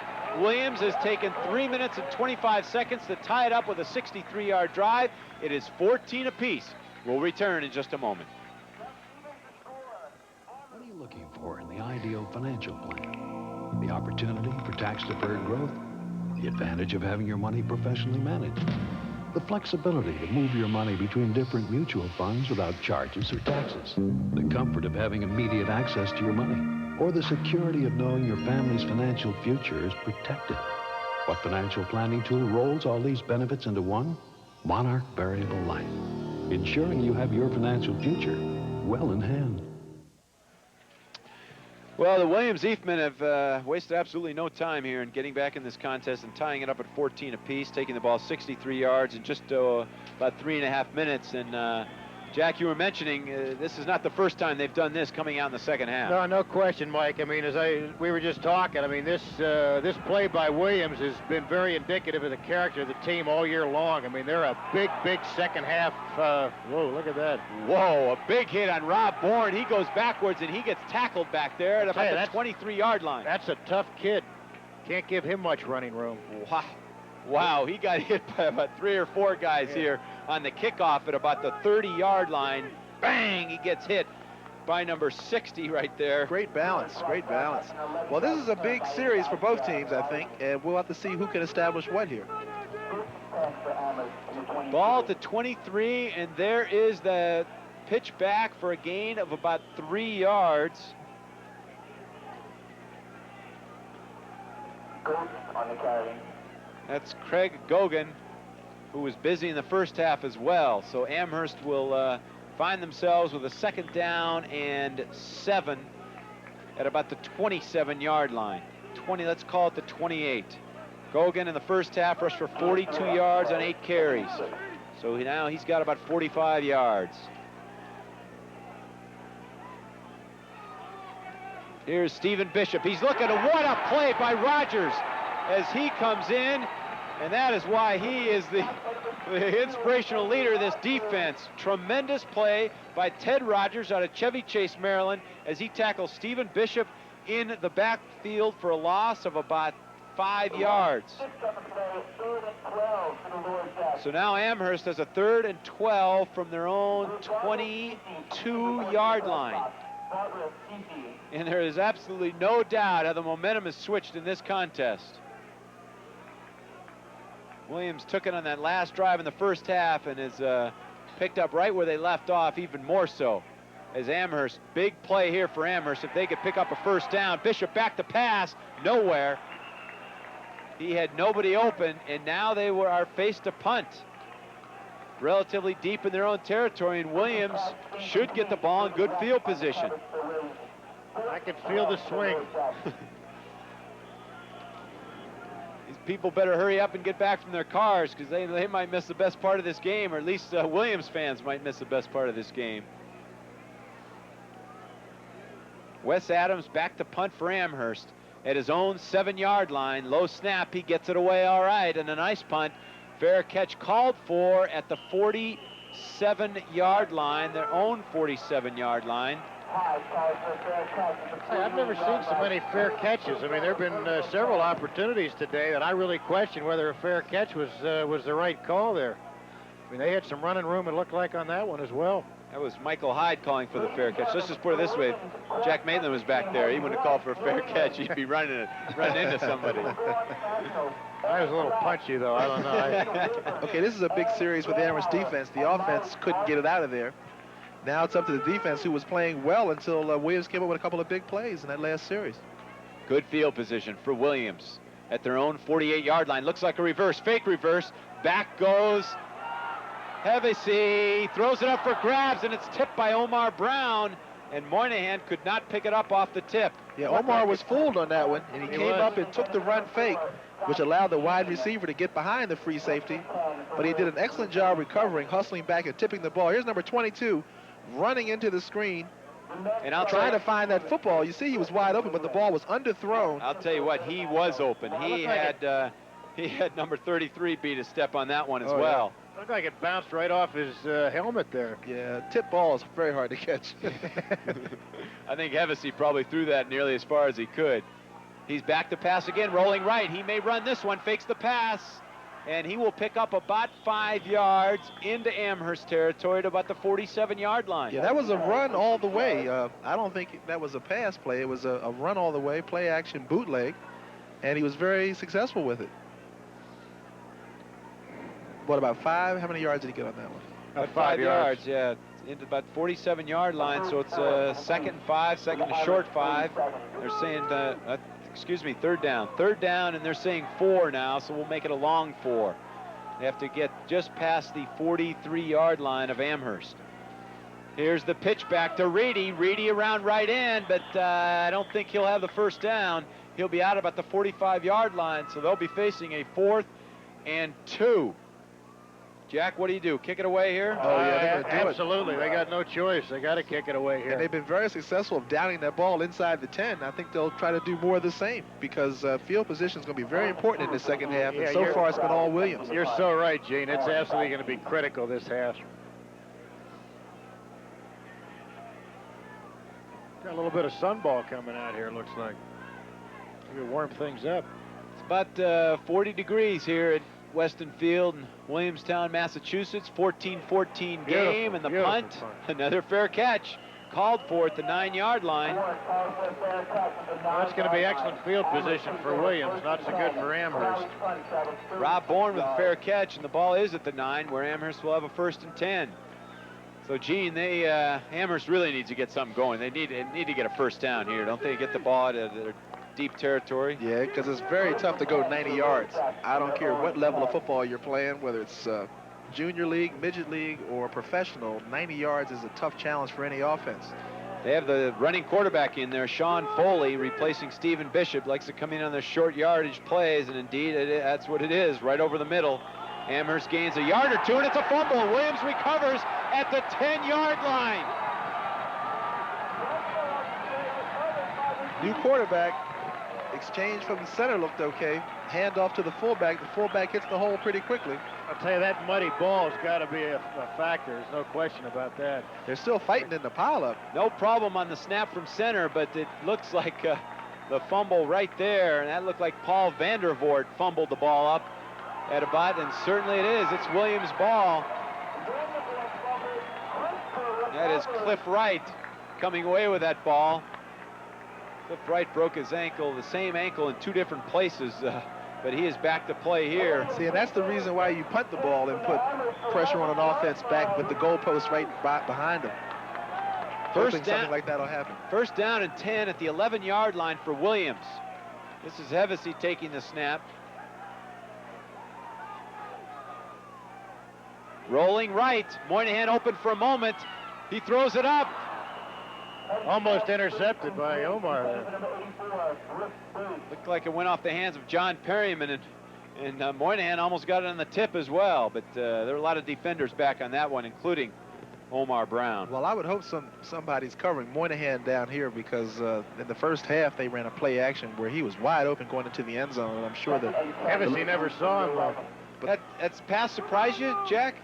1st down and 10 at the 11-yard line? Well, they're anxious. They want to jump ahead here. I thought they might grind it out a couple of plays. They can't wait.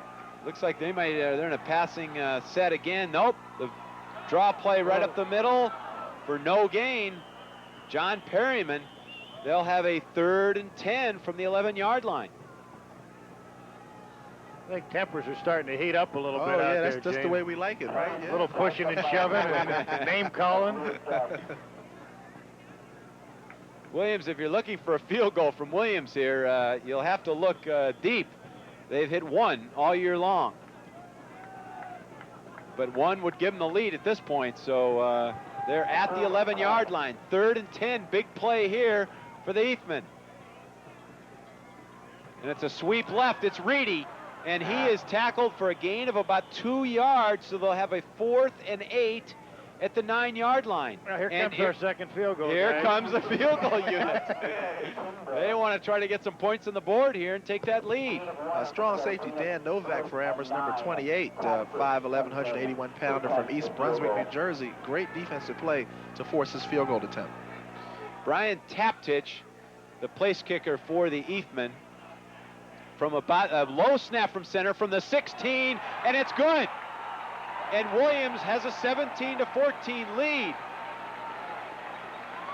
A tremendous job by... and then the sun comes out. What is this? Let there be light on Williams. Well, they dribbled that snap back there. Tremendous pickup by Hevesy, who I believe was the... that was the key play. He was lucky to get that kickoff, though. That was a bad snap. They rolled it back there, and the guy still got it off. That was a great play. That's why the quarterback's the holder. They say he's got the best hands on the team. Now, it's interesting. Ted Rogers and Brian Taptich both went to the landed school in Maryland and were coached by Lowell Davis, who was a great defensive back here in Williams' class of 1969. A couple of great ball players, Lowell. That field goal by Williams puts him ahead 17-14 with 7:32 to go. 27-yard field goal. And there is the kick deep to Rob Bourne, who takes it about his 10. He's back to the 25, just to the 27. As far as he'll go, as Williams is certainly fired up. Has changed the complexion of this game around with that late first half drive. Strong drive to start the second half. Well, Amherst has to show some life offensively. You know, in their last 6 possessions, they have not achieved a first down. That turnover certainly didn't help. Their defense played pretty well, though, by preventing them from getting in to score a touchdown from the 11-yard line. Yeah, you got to be happy with only giving up a field goal in that situation. Stephen Bishop is back now at quarterback for Amherst. At the 27-yard line, he is back to pass, and it's complete over the middle to Wes Adams, who's got some room, and he may go all the way. He's to the 10. He is out of bounds at the 5-yard line. What a series, huh, Jack? Oh, how the things can change. Man, The complexion of things in a moment. A tremendous play. Great catch, great Wes run, Adams, great block. number 84, made the catch here. And There here's you the see him. replay. Look, and watch the block there. And boy, he's trying to pick it up. Look at him. Look at Bourne down there. Bourne leading the way trying to for run it. Bourne needs to interference. throw the block. He's got to get that guy. Great play there. I think he was afraid of clipping. That's right. Oh, Great, yeah. great play by Rich Williams to prevent that touchdown. But now the ball's at the 5-yard line in a place on the field where no one has stepped. And there is the pitch back. And he is going to get nowhere. That is number 44, I believe, for Amherst. Oh, Craig Gogan. Well, they went to the man that gave him the first touchdown, but This is where Williams is the toughest and has been all year long. I mean, once they get their backs up against the end zone, they can be very, very unforgiving. oh yeah, that pass, by the way, went for 68 yards, and the longest before today was only 42. So this game brings out the best in both teams, I think. Ball's at about the 8-yard line for Amherst. They'll try to push it in over the middle. Maybe a gain of 1, maybe 2. As Sean Foley was back in at quarterback for Amherst.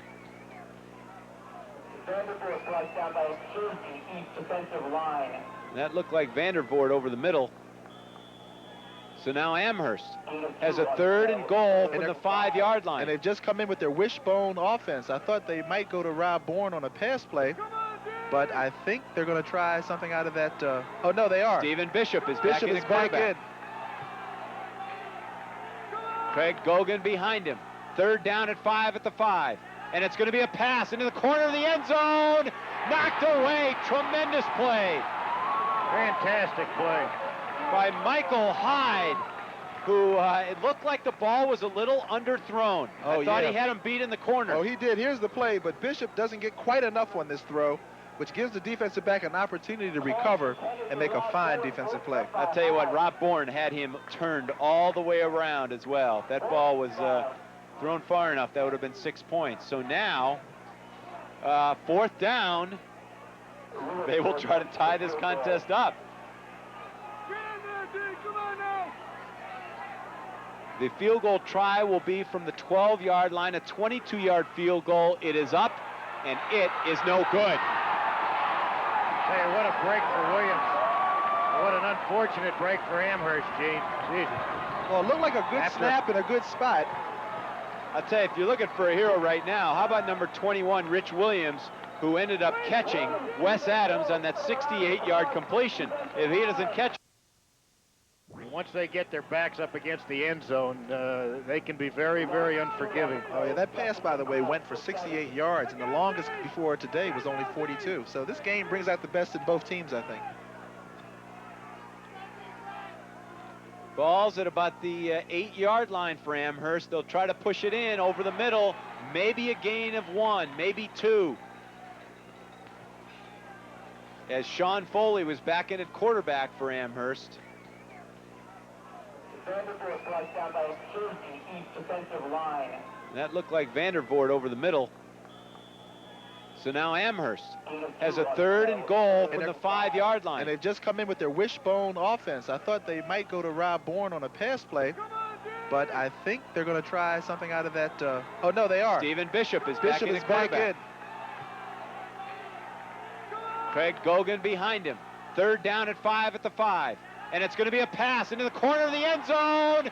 Knocked away. Tremendous play Fantastic play. by Michael Hyde, who it looked like the ball was a little underthrown. Oh, I thought yeah. he had him beat in the corner. Oh, he did. Here's the play, but Bishop doesn't get quite enough on this throw, which gives the defensive back an opportunity to recover and make a fine defensive play. I'll tell you what, Rob Bourne had him turned all the way around as well. If that ball was thrown far enough, that would have been 6 points. So now, 4th down, they will try to tie this contest up.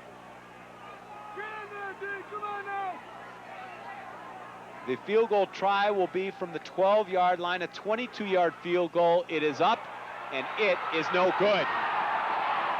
Tell you, what a break for Williams. What an unfortunate break for Amherst, Gene. Jesus. Well, it looked like a good snap and a good spot. I'll tell you, if you're looking for a hero right now, how about number 21, Rich Williams, who ended up catching Wes Adams on that 68-yard completion. If he doesn't catch him, Amherst leads the contest right now. That's what's known as hustle. I'll say. 110%. So Williams will take over on the 20-yard line as Amherst's 68-yard play goes for naught. A 22-yard field goal. Well, I wouldn't say it went for naught. Now at least we have the field position the way we want it, and let's see if we can stop him and make him punt on this one. No points on the board anyway, and they're still trailing. So the late flag thrown in. There was a late hit on that. Personal foul, maybe. Gain of about 4 yards on the play. There's a flag on the play.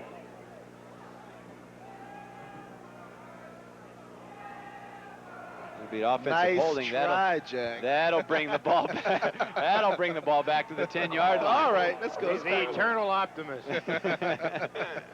Good thing you guys aren't there down there wearing striped shirts. We'd have flags thrown both ways every play. That's right. Back them up. Back them up.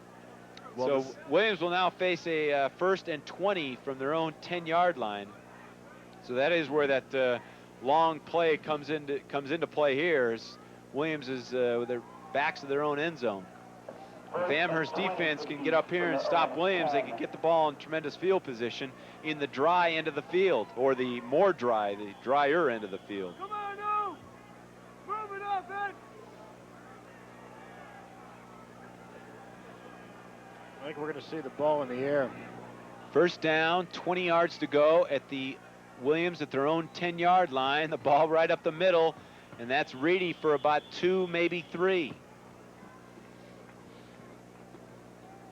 Williams has taken a 17-14 lead here in the 3rd quarter. 5 minutes left in the 3rd quarter, as a 22-yard field goal by Amherst was wide right that could have tied up this contest. After a 68-yard pass play to Wes Adams. 2nd and 19 now at the 11-yard line of Williams. Now will they throw it, or do you think do they think they're too deep in their own territory to put the ball up? Yeah, maybe. They'll throw wide right for a gain of about 5 yards to Kevin Gilmartin, a 105, 850-pounder from Franklin Square, New York. And a freshman at that.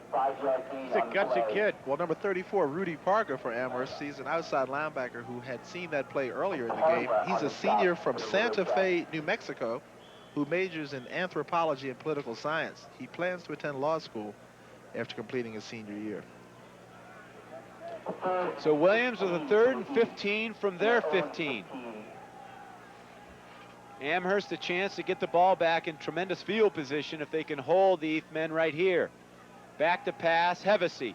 He looks over the middle, can't find anyone. He's going to run up. He's going to take off with it around left end and only pick up about 2 yards.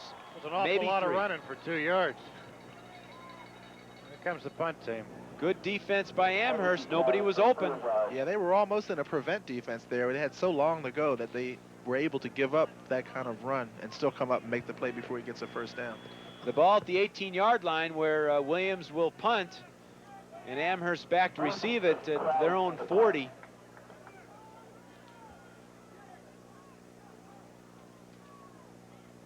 17-14, Williams leads it. There's the punt.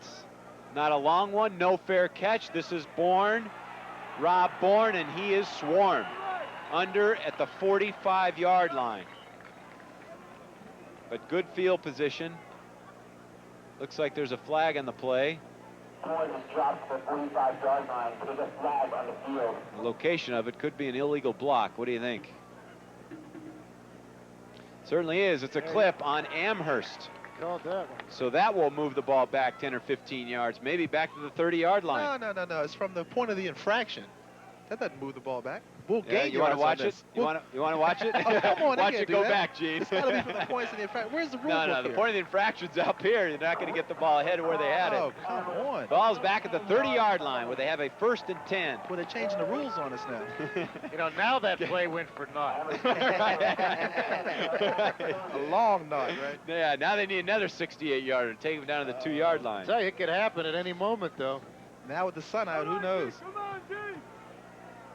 1st and 10 at their own 30-yard line. Amherst, a costly clipping penalty there. The up over the middle, they gain about 2 yards.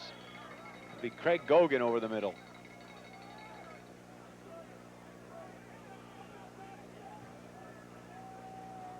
On the carry. Chesney on the sideline can only watch and hope and wish what could have been. You can bet he's excited, though. He's disappointed for because he can't contribute this half, but you can bet he's excited. 2nd down and 8 from their own 32-yard line. Stephen Bishop at quarterback. He'll put it in the air, a little short on the pass, incomplete. They'll have a 3rd and 8 from their own 32-yard line. Incomplete, intended for Matt Lane. 3 minutes and 8 seconds left in the 3rd quarter. Williams leads at 17-14. Football game on Cole Field. Williams has defeated Amherst 28-3. Touch football. Williams with another win over Amherst, 28-3 in touch football. Is that the score that was just given? Yeah, I guess. You know, Bishop had a great start, but now he's slipped to 6 for 10 for 110 yards. So after completing his first 5 passes. Yeah, in fact, I think even his first 6 and his 7th one was an interception. So he completed the first 7, 6th one the wrong team. There's a little pitch to Gogan, who's got some room, and he's got a 1st down to the 42-yard line. The old shuttle pass play, huh? Hey, that was a good open field tackler. I didn't see the number of them. Maybe we'll see it on the replay here, but... We used to call this a shuttle pass, where the quarterback will flip the ball in front of him. Right. And it draws the defensive lineman upfield. You see Rogers was out of the play, giving the running back some running room. It's a good, strong runner. Yeah, Gogan's got 55 yards on 12 carries today. He's been a workhorse for the Lord Jeffs. Ball at the 42-yard line, 1st and 10. The ball right up the middle. Looks like it's Vandervoort up the middle for about maybe 2. 2nd and 8 at the 44. Carry for 2. 2nd and 8 for the Lord Jeffs from the 44.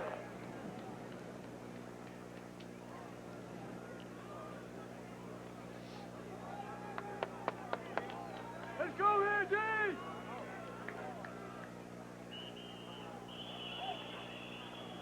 Flags down in the play in the 2nd and 8 play. Maybe they took too long. Maybe there's some movement in the interior line. Right down. Illegal procedure on the offense. So that'll move the ball back to about the 38, 39-yard line, and Amherst will be facing a 2nd and 13. It's the kind of penalties they can certainly do without at this stage of the game, can't they, Gene? They need to get some momentum here. Well, we've had problems all years with penalties, and when you run a motion offense, it happens very frequently that you'll find someone in illegal procedure. The sun has come out here at Weston Field and probably added about 5, 6, 7 degrees here. Not quite as cold as when the game started. There's Bishop throwing, and he underthrows behind the receiver, the intended receiver, number 81, Rob Bourne. You can hardly see his number anymore. He has been in the he's been on that wet turf a number of times today. Yeah, they gave him a lot of room out there, but Bishop had to throw it quickly because there was pressure coming from the Williams defensive line. Shadows are getting long here at Weston Field as the sun is out. 3rd and 13 for Amherst at the 39-yard line. Two receivers split wide left. Gogan in motion. Vandervoort the lone setback. Back to pass is Bishop. He is going to, nope, I thought that was Gogan over there. That was Wes Adams, the tight end. They tried to fake like they were going to the wide side of the field, and then that play is commonly called a throwback. That time unsuccessful. Adams looked like he had a little trouble making the cut there. So Amherst faced with a punting situation here from their own 39, 4th and 13, and back to punt is Adams. Barely gets it away again. He goes down, no flag, and another fair catch. We've seen that play before, haven't we? He's an excellent actor, I'll say that for him. At least 3 times we've seen the punter go down and a fair catch. I'm sure he got hit that time, and it had to be collision. I mean, how do you get that close to a guy without touching him? But I think the official by now is like the boy who cried wolf. Just doesn't even look at him anymore. He was right on top of him. Well, maybe that or he has a Williams degree. I'll have to find out who he is. Ball at the 34-yard line, nearly 35, 1st and 10 for Williams. Hevesy rolling right, and he throws it to Moynihan. Gain of about nearly 10 yards. It's going to be close to a first down, maybe just shy, at about the 44-yard line. It looked like he might take off and run on that play, but saw Moynihan open at the last moment and tossed it to him for a gain of 10. Well, that's a play that's been successful all day. The rollout with the tight end coming from the far side. You know, that tight end will usually get open underneath the linebackers who, once recognizing pass after play action, you know, turn and run to get back deep. He is a big target, too. Hevesy's now 6 for 15 passes on the day for a total of 79 yards. Measuring for a first down here. It's close, and it is a first down for Williams as Amherst takes another look at it. Omar Brown can't believe it. He says, no, that wasn't a first down. Take another look at that. Maybe that was the one with, maybe that was the official with the Williams degree. Yeah, we gotta check that next year. 1st and 10 for the Eastmen at the 44-yard line. Minute 15 left in the 3rd quarter. Williams leads it 17-14.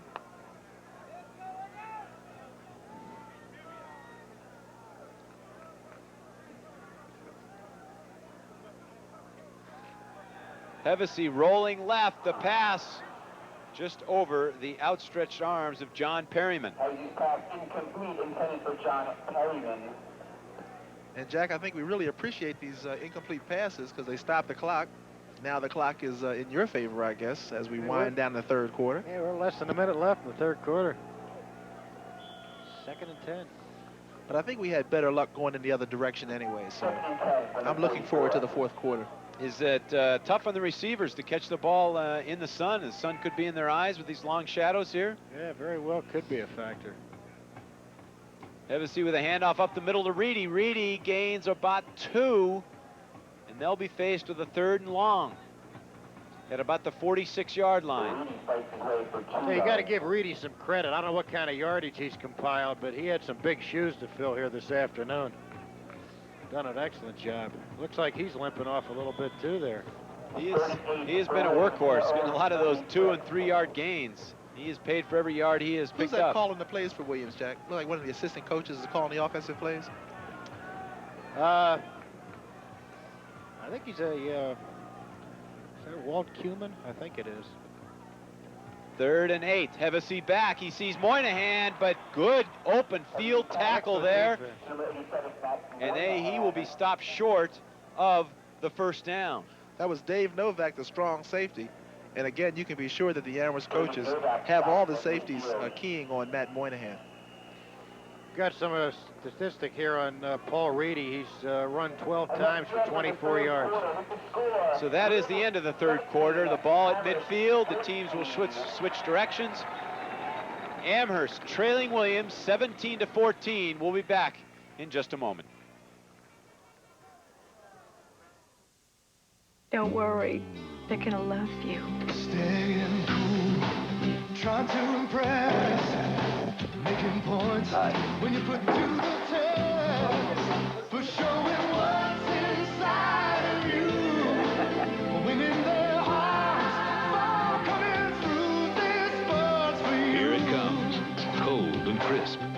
refreshing, the one and only taste of the king of beers. Welcome back to Weston Field, where Williams leads at 17-14. We have just finished the third quarter, and the first play of the fourth quarter will be a punt from midfield. Williams stopped at midfield, will punt the ball away to Amherst, who trails this thing by 3 points. Crowley in the punt, Bourne back deep. And just when everybody in Williams is pointing to somebody on Amherst, I'm not sure why, but he'll take the snap now. A pretty good looking punt. No fair catch called for this time, and the ball will be taken back to about the 30-yard line, where Amherst will take over. Well, at Amherst, we call this the fourth quarter, and that's usually when you win them. There's going to be an awful lot of football played the next 15 minutes, I can tell you that. You know, we just had confirmation on the turnout today. I think we mentioned it, but there are over 13,000 people, which is the largest in Williams College history, and the fifth largest in New England Division III, NESCAC Division III. Amherst with the ball at their own 30-yard line, 1st and 10. We've just begun the fourth quarter here at Weston Field. Williams leads it 17-14, and look at the hit taken there by Rob Bourne. And he bounces right up. Isn't that a great receiver? Who pays for every one of those about I don't think 6 he yards. felt that. Probably will tomorrow morning, though. Offensively, in the third quarter, Amherst gained 81 yards, but again, they were held to naught, was it? Williams went 104 yards, so we're hoping to improve that this quarter, get turned around. But the total, Williams has 191 to 188 offensive yards for Amherst.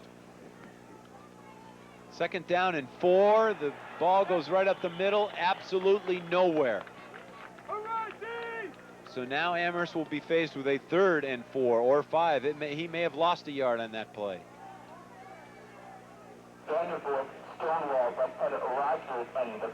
Yes, the ball is marked at the 35-yard line, so there indeed was a loss on the play. Lost 2 on the play, 3rd and 5 from the 35. Well, a little confusion on the Amherst sideline. I think they're going to call a timeout because this is an important series, and they want to make sure they have the best play called for this situation. So Amherst had 81 yards in that third quarter, and 68 of them came on one play. So they had a tough time moving the ball there in that third quarter. They're faced with a 3rd and 5. Amherst trails 17-14. We're at the beginning of the fourth quarter. We'll be back in just a moment. What are you looking for in the ideal financial plan? The opportunity for tax-deferred growth? The advantage of having your money professionally managed? The flexibility to move your money between different mutual funds without charges or taxes? The comfort of having immediate access to your money? Or the security of knowing your family's financial future is protected? What financial planning tool rolls all these benefits into one? Monarch Variable Life, ensuring you have your financial future well in hand. Amherst with a big 3rd and 5 play from their own 35-yard line, and that is Stephen Bishop back to pass with a completion and the first down. A great second effort there by Paul Rebuck, who takes it to the 42-yard line, and it was the second effort that helped him pick up the first down. Well, Rebuck came into the game with only 3 catches, but he averaged 18.7 per catch, so he was sort of a secret weapon used 3 times up until today. The senior from Liverpool, New York. That's a big play for Amherst. That was certainly well worth their timeout then, if they can pick up a first down after every timeout. Yeah, he's an interesting guy, Rebuck. He spent his last semester studying in Florence, Italy. No kidding. No spring football for him then, huh? Are you kidding? Spring football? What are you talking about? First down and 10 at the 42. Ooh. Oh, little fake and go. Okay. Well, That was an Bishop's excellent move by loosening Bourne. up now. He was 8 for 14. I guess about 8 for 15 now, Sandy. Huh? But he started off hot, got cold, and we're hopeful, at least on the lower Jeff side, that he can get hot in this fourth quarter. 2nd and 10 now. 2nd and 10 from the 42. Plenty of time left here in the fourth quarter. Williams leads it 17-14 on 2 early scores in the second half.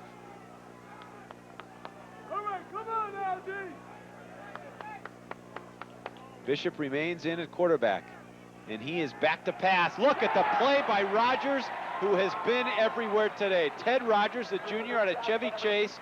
That's got to be his 3rd or 4th sack on the day, and he has been, he has made every big play that Williams has needed. He just goes, wow. Well, the quarterback, Bishop, didn't help his tackle that time because he's got to step up a little. With a guy like Rogers, he's going to be taking that strong outside charge, and the best thing the tackle can do is to try to force him to run behind the quarterback. But Bishop had set up so deep that time on a 5-step drop that he didn't step up into what would have been a pocket for him.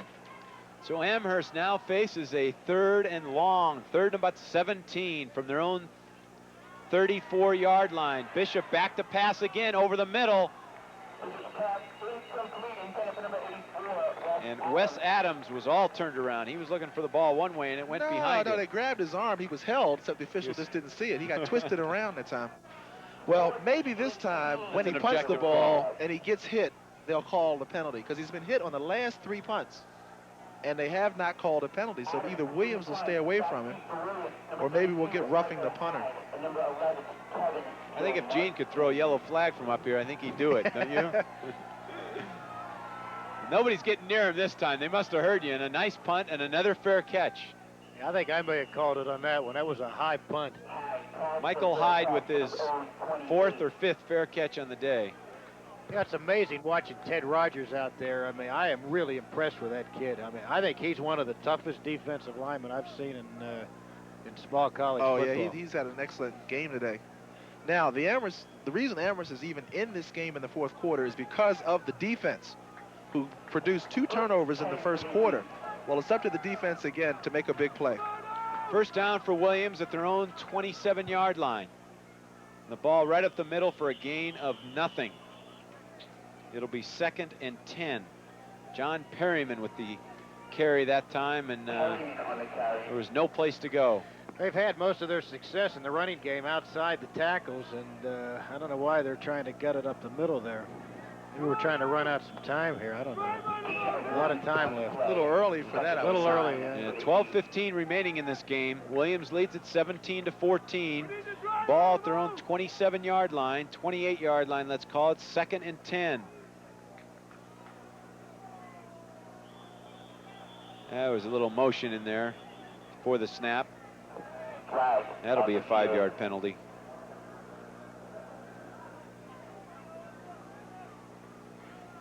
And Coach Austin Darp continues to pace the sidelines, knowing that Amherst needs this victory for a winning season. Amherst coming into the game at 4-3. And Coach Austin Darp, who's had many winning seasons, needs this win today. 5-yard penalty on Williams, excuse me. It's setting up a 2nd and about 15 for Williams at their own 23-yard line. And need we remind you that Williams has never gone through a season untied and undefeated. You know, 4-4 wouldn't be too bad a season. We knew we could rely on Gene to remind us that Williams has never gone through. There's the misdirection handoff right up the middle.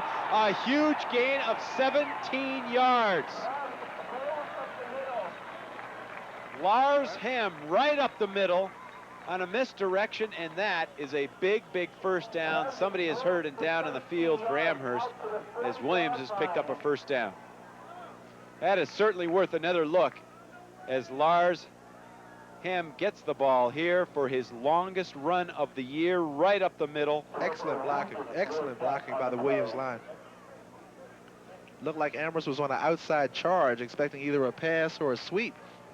And they fooled him, went right up the middle. And there was no one there defensively to make the play until 17 yards later. Can we get an identification on who's being attended to on the field? Whoever it is has worked very hard with the condition of his jersey. He's been all over the field. You know, it's been amazing all year the way Williams has risen to adversity. First, Pat Dwyer, the quarterback, gets hurt with a knee injury. And Hevesy steps in. Today, Chesley gets hurt. Lars Hem and Paul Reedy take over.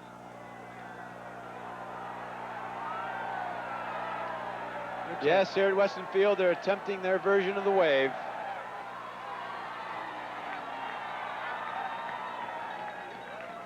That's a pretty sad looking wave, I'll tell you that. I was waiting for you to make that comment. That's an embarrassment, folks. Okay, we finally have identification. Rudy Parga. Yeah, that is was the, Rudy Parga, the linebacker from New Mexico. And I'm glad to see he's going off the field on his own power. He's been involved in the action quite a bit today. And I'll bet you see him on the sidelines for probably one play, and he'll be right back in here. He looks like he is anxious to get back in.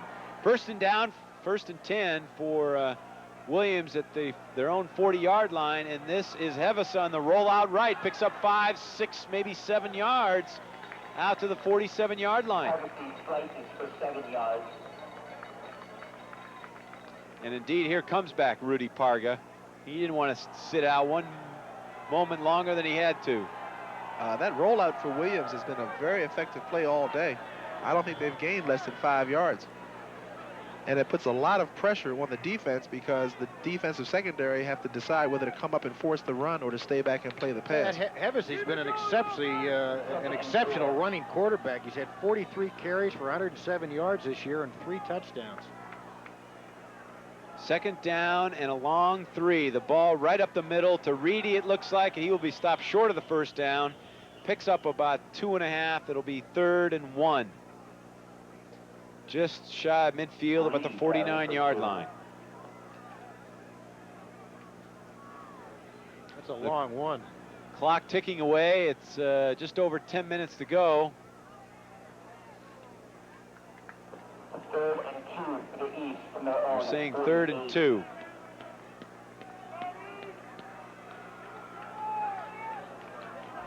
It's a big play for Amherst.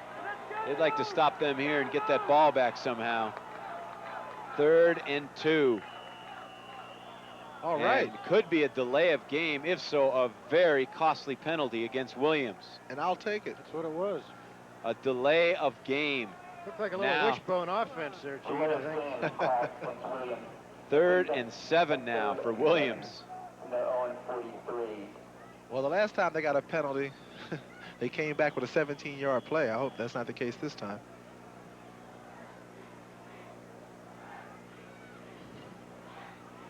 Williams has the ball at their own 43-yard line, 3rd and 7. After a 5-yard penalty for delay of game. 9:29 left in this contest. Williams leads at 17-14. Here's Hevesa back to pass. He sees his target right over the middle, and it's a 1st down. That could prove to be one of the bigger plays of the day today. Lindsey Vaughn with the catch.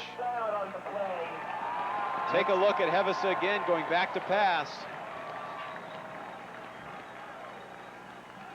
Tremendous pass, wide open.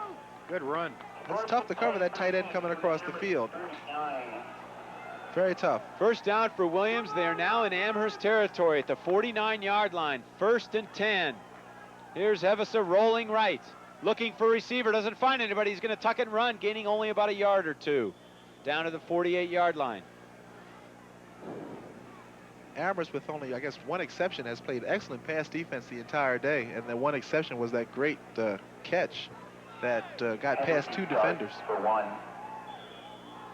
So I think on those rollouts, it's going to have to take a linebacker or defensive end to put more pressure on the quarterback, which they did that time, forcing him inside. 2nd and 9 at the 48 of Amherst. Williams with a 17-14 lead. Little more than 8 minutes to go in this contest. Hand off to him, who gets, along with a hold, 1 yard. Looks like he gained about a yard, and a flag thrown in the middle there is usually an offensive holding. Could be a face mask, though. No, it certainly is a holding. So there's your other penalty. I don't know if I take this or not. 3rd and 10 or 2nd and, what's it in college, 10 yards, 2nd and 20? That'll be an interesting decision. Well, they're going back. Yeah, Didn't take the dart ball. Absolutely no hesitation there. They'll take it back. 2nd, giving him a 2nd and about 19. 20 sounds like better. But 20? But I'll take 19. That's okay. I'll take 19. You can make it 22 if you want, but it's the same distance. Okay. Ball at the 42. Scoreboard says 2nd and 19.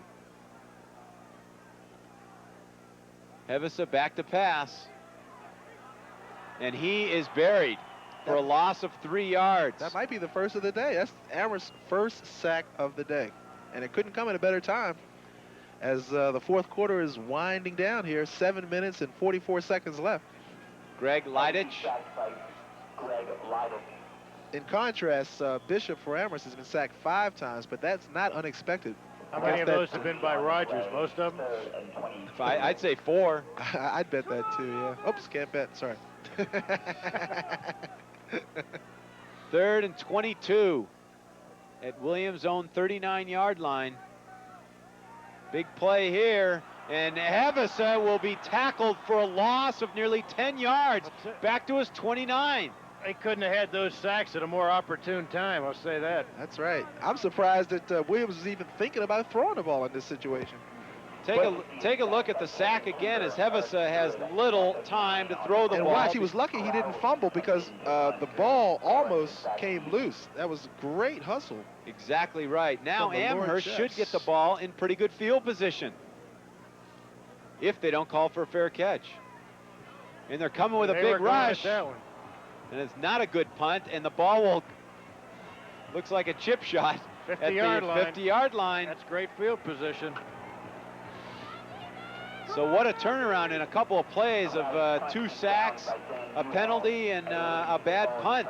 I think that was Josh Freeman, number 93. It looked like 83, but I think it was number 93, Josh Freeman, who made that last sack for the Lord Jeffs. Now 50 yards to go to victory here. That punt would not even have gotten him a first down. That's how far they had to go and how poorly the punt was. Right, and Sandy tells me this is our best field position since those early fumbles.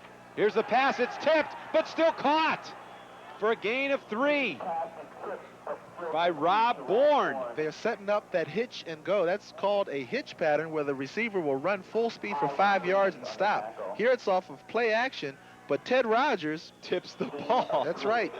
That fullback was supposed to get into his legs to keep his hands down, but it didn't stop him. Bishop now 9 for 17 for 126 yards. 2nd and 7. Only a pickup of 3 there. Ball up the middle, and there's some room. Oh, but hit the hole closed in a hurry. Oh, that was a great play by number 46 for Williams, because if he doesn't make that tackle, He could have been gone on that one. oh, at least a first down.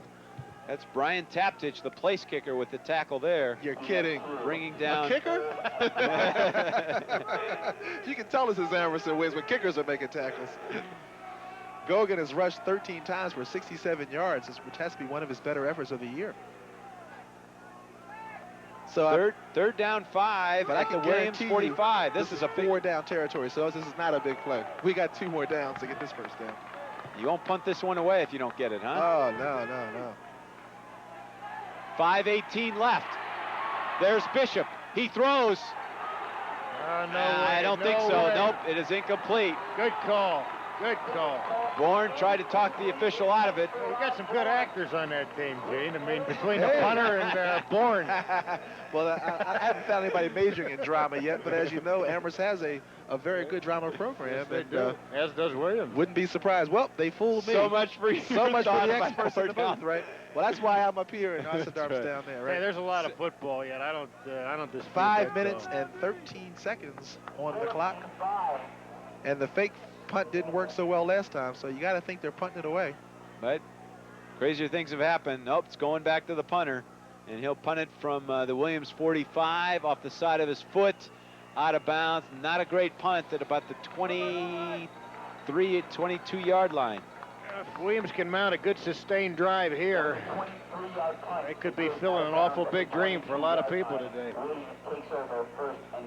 So Williams leading this thing 17-14, and they are 5 minutes and 6 seconds away from their first ever undefeated and untied season in their 109-year history of football here in Williamstown. That gives me the goosebumps, the way you said that. The ball at their own 22. Amherst has got to stop now if they have a chance to win this game. The pitch back for a gain of 2 goes to Lars Hem. Well, this is when that senior leadership starts to emerge. You got a captain, Omar Brown, there, and I think Josh Freeman is also a senior. Lars Hem has Well, Josh is a junior. begun to pick up some of the slack left.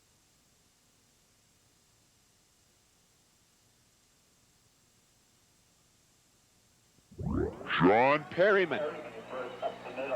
We need a first down here, fellas. And they need 3 more yards to get it. 3rd and 3, 4:15 and counting. And I think Williams people all over are starting to feel Watch the it. clock a little bit, It's getting huh? close. Are they watching the clock a little bit? Don't celebrate yet. Ball at the 30-yard line, 3rd and 3. First down here would be huge for Williams.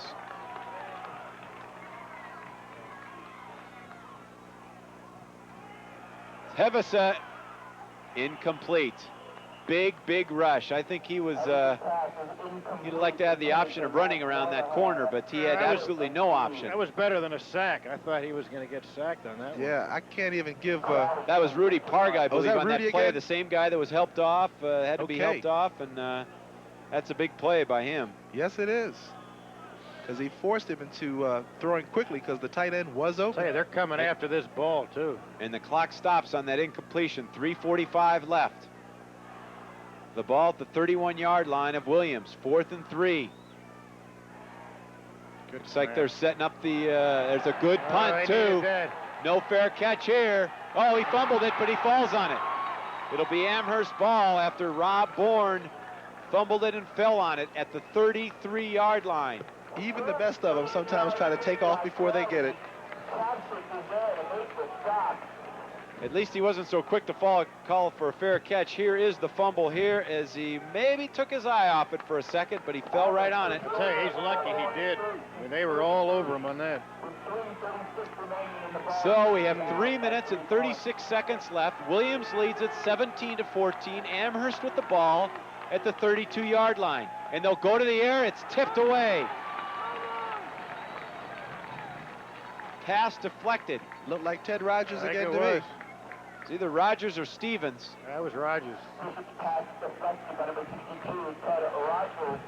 Rogers has been everywhere. We are giving out a most valuable player to this game. I think he might be a unanimous choice at this stage. He's not even healthy. You can imagine if he was healthy today. I think if he was yelling, firing the team up with his voice as well. He's in the stand-up position now at left end. 2nd and 10 for Amherst, and the pitch back. Can Rogers catch him? It's a halfback option, but good defense, but it's caught! Whoa! A great catch by Rob Bourne, who had the defender turned around. Unbelievable! That was Michael Hyde turned around. What a play! And Rogers almost stopped that play. They optioned him. He was faked out. Here's 62. Watch him run out and almost make this play. But my goodness, look at this throw and catch. The pass by Greg Gogan. Excellent play, excellent. I believe he made one of those earlier in the year. Here it is, the ball at the Williams 33-yard line. 1st and 10 for Amherst. That's Gogan's 3rd pass attempt, but only his first completion. First completion. Okay, I we'll stand take it. corrected. 3:10 left. Up the middle for a gain of about 3. That is Paul Rebuck. The ball down to the 30-yard line. About 2:50 to go. Boy, this is exciting. Maitland is not saying much, folks. 2nd Too busy and watching 30. the game here. Come on, get working here, Jack. I forgot we were on the air. Sorry. These guys are turning into fans next to me. I'm going to have to try to keep some sort of objectivity here. That was Craig Gogan, stopped for about a 1-yard gain, and now it's 3rd and 6. And you got to remember, folks, the Amherst used 1 timeout earlier, so they only have 2 remaining. It's an awful big play coming up here. The clock is moving, 2:15 to go and counting. But they are in 4-down territory, as Gene mentioned before. They may not get this off in time. 2 minutes and 2 seconds. They need to start quickening the pace here a little bit. Here's the reverse. It's to Bourne, around left end, and he is tackled short of the first down. He picks up about 3 or 4. They'll be about 2 yards shy of the first down at the 25-yard line. 140 and moving. Well, that was a great call. Looked like Bourne might have gotten just a little too deep on that pitch because he couldn't get it turned around. See, here it looks like he has a lot of running room, but the muddy field slows him in the cut, and Williams does a good job of recovering, and that's a big play right there, number 32 for Williams. That slow go gave him a little extra time to pursue. That was Michael Hyde, the same guy who was the defender on this long pass play. A timeout, big timeout called with 1:33 to go. Well, this could be the ball game right here, this next no play. question, because if Amherst is not successful, I'm sure Williams can keep the ball for 2 minutes. It'll be 4th and 3 at the 26-yard line of Williams. And they're not going to try a field goal from here, I don't think. It'll be a 42, 43-yard field goal. Omar Brown came into the game. I thought he was coming in for a reason, but he's coming in to psych everybody up. This is it. I think this is what the game has come down to for Amherst. If Amherst doesn't get it, Williams alumni all over the country can feel an undefeated, untied season, I think. 1:33 to go, 17-14 Williams. Amherst has just used their second of 3 timeouts here in the second half. 4th and 3. Stephen Bishop at quarterback. No flags thrown. He's back to pass. He's got a guy open. He's open down to the 11-yard line. That's Wes Adams. And he fumbled the ball, but whew. Oh, what tension. Down to the 12-yard line.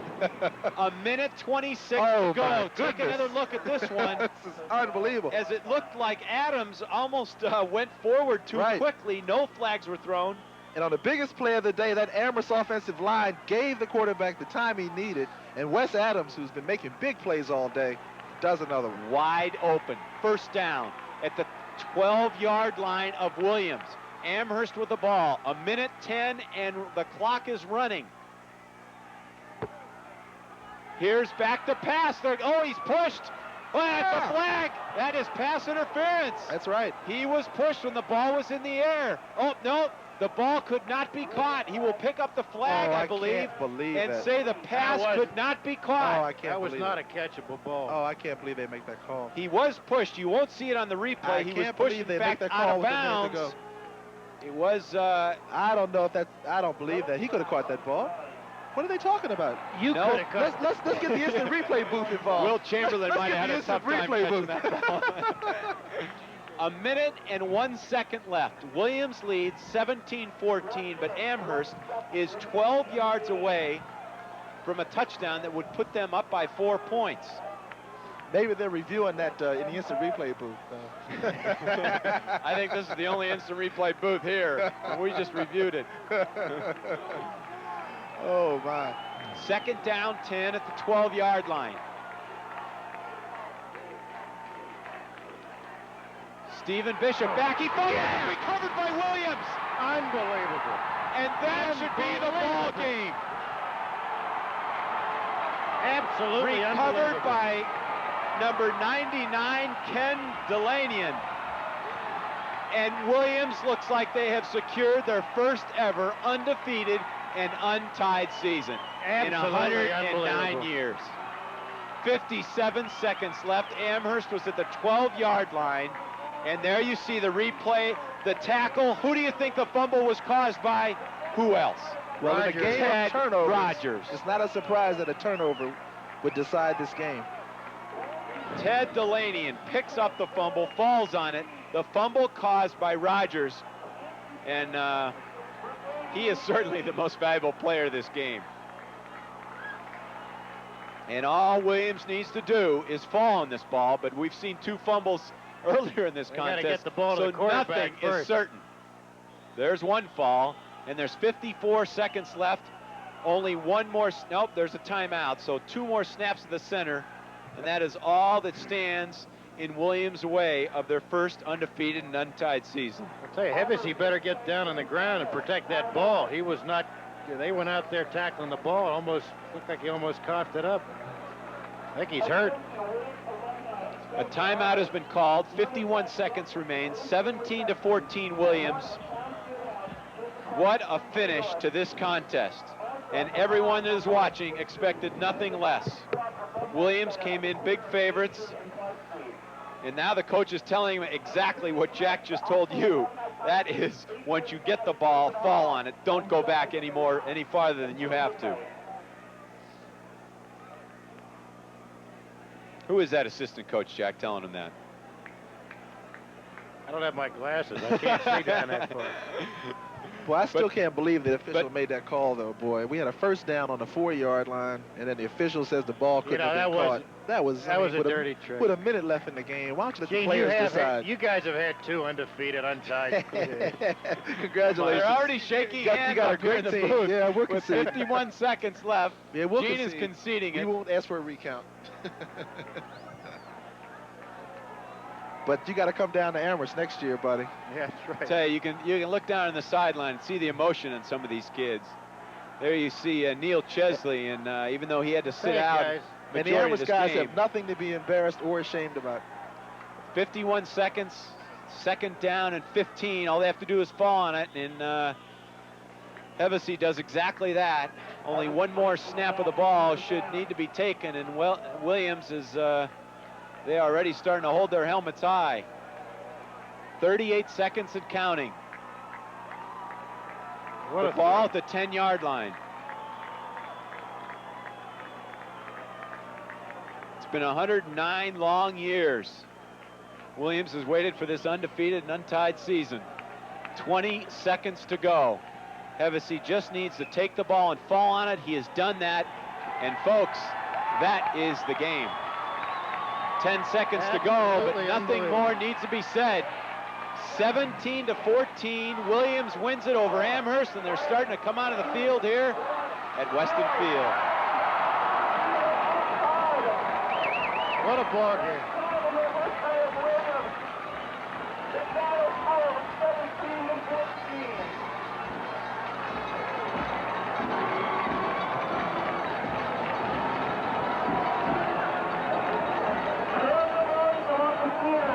Yeah, you gotta love Austin Darp. What a class guy. I kind of feel sorry for him in a way.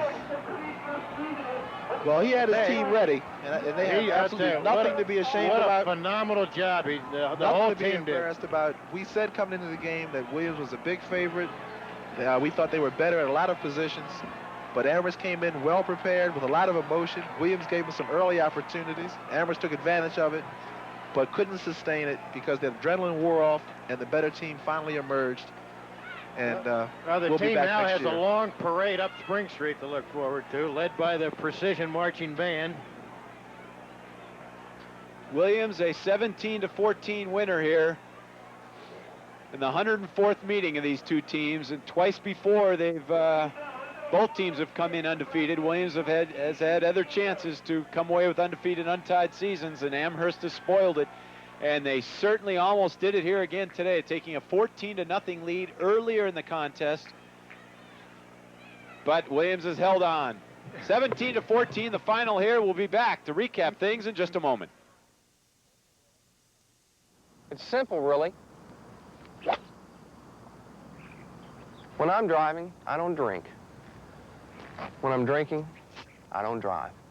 Know when to say when. A message from Anheuser-Busch. Okay.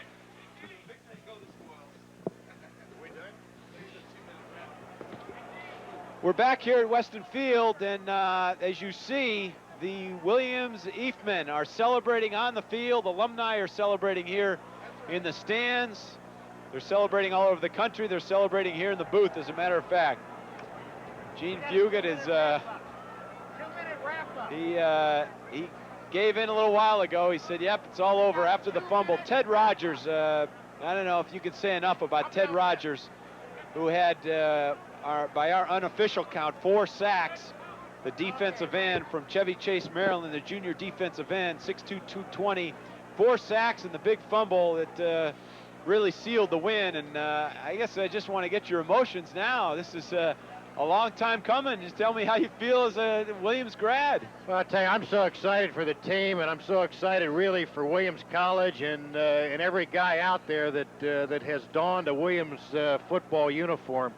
I mean, this is a memory that this team and all of us, I think, can take on and live with, and it is just absolutely exciting. I tell you, I forgot we were even on the air here the last couple of minutes watching the end of this thing. This absolutely a thriller. A tremendous contest, a record crowd here, over 13,000 people. Williams had gotten behind 14-0 earlier in the game on 2 fumbles. They fumbled the ball away in their first 3 plays, twice in their first 3 plays. And Amherst took full advantage going in. They took a 14-0 lead. Williams scored at the end of the first half to cut it to 14-7. They took the ball right down and tied up the contest. And then they took advantage and got a field goal. They'd had 1 field goal all year long, and that was their 2nd field goal, and that turns out to be the winning margin here, 17-14. We said it before, we got to say it again. They have finished with their first ever undefeated and untied seasons. 17-14 the final. Gene, you don't have your headsets on, but thanks very much. Mike, and thanks everybody in the truck. We had a great crew and great Ted Powers, and the executive producer was Brian Down. Somebody you know pretty well. Yeah, I've heard of him once before. Jack, we've gotten your emotions on the game. If there's anything left to be said, I think probably you should say it, as many Williams people say that maybe the greatest football player ever to put on pads for Williams is standing here next to me watching his alma mater finish up their first ever undefeated, untied season. I don't know what else can be said, Mike, to be perfectly honest with you. I mean, it is absolutely a thrill for me to be able to have the honor and the privilege to come back and work with you here. And, you know, we're just going to enjoy the victory while we can, because I know 12 months from now we're going to be on Pratt Field, and we're going to have to prove it all over again. So, as Gene said, there's nothing to be ashamed of here for Amherst. They played a tremendous contest where I don't know about huge underdogs, but decided underdogs, and they played a tremendous game, basically controlled line of scrimmage for the first part of the game. And, you know, they were put themselves in a position to win the game here in the last minute, except for a tremendous play by Ted Rogers. I've got all the respect in the world for Amherst and Coach Jim Austin-Darp. I mean, they were prepared, and they came to play football, and that's exactly what they did. And Williams, I mean, this game is absolutely indicative of the character of that team all year long. They've had their back against the wall several times, against Trinity, of course, and this game today easily could have gone either way. 1989 edition of Williams football will end up 8-0, and that's a first ever for Williams football. 17-14 the final score here. Williams over Amherst, a Little 3 champ. Everything on the line here before a record crowd, and we'd like to thank everyone that's been taking part in this telecast, and just happy to be here to see history made here after 109 years of playing football. Williams has finally done it. 17-14 the final here from Western Field, and we'd like to thank you all for joining us.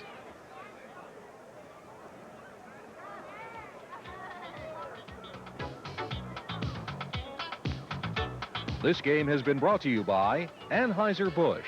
We brew our fine quality beers to be enjoyed responsibly. Remember, know when to say when. By Charles P. Young Company, serving the nation's financial printing needs for more than 90 years. And by Monarch Capital Corporation, a diversified financial services company that provides innovative financial products and services, including variable life and disability income insurance, variable annuities, and portfolio management. This game has been a presentation of Ivy Satellite Communications.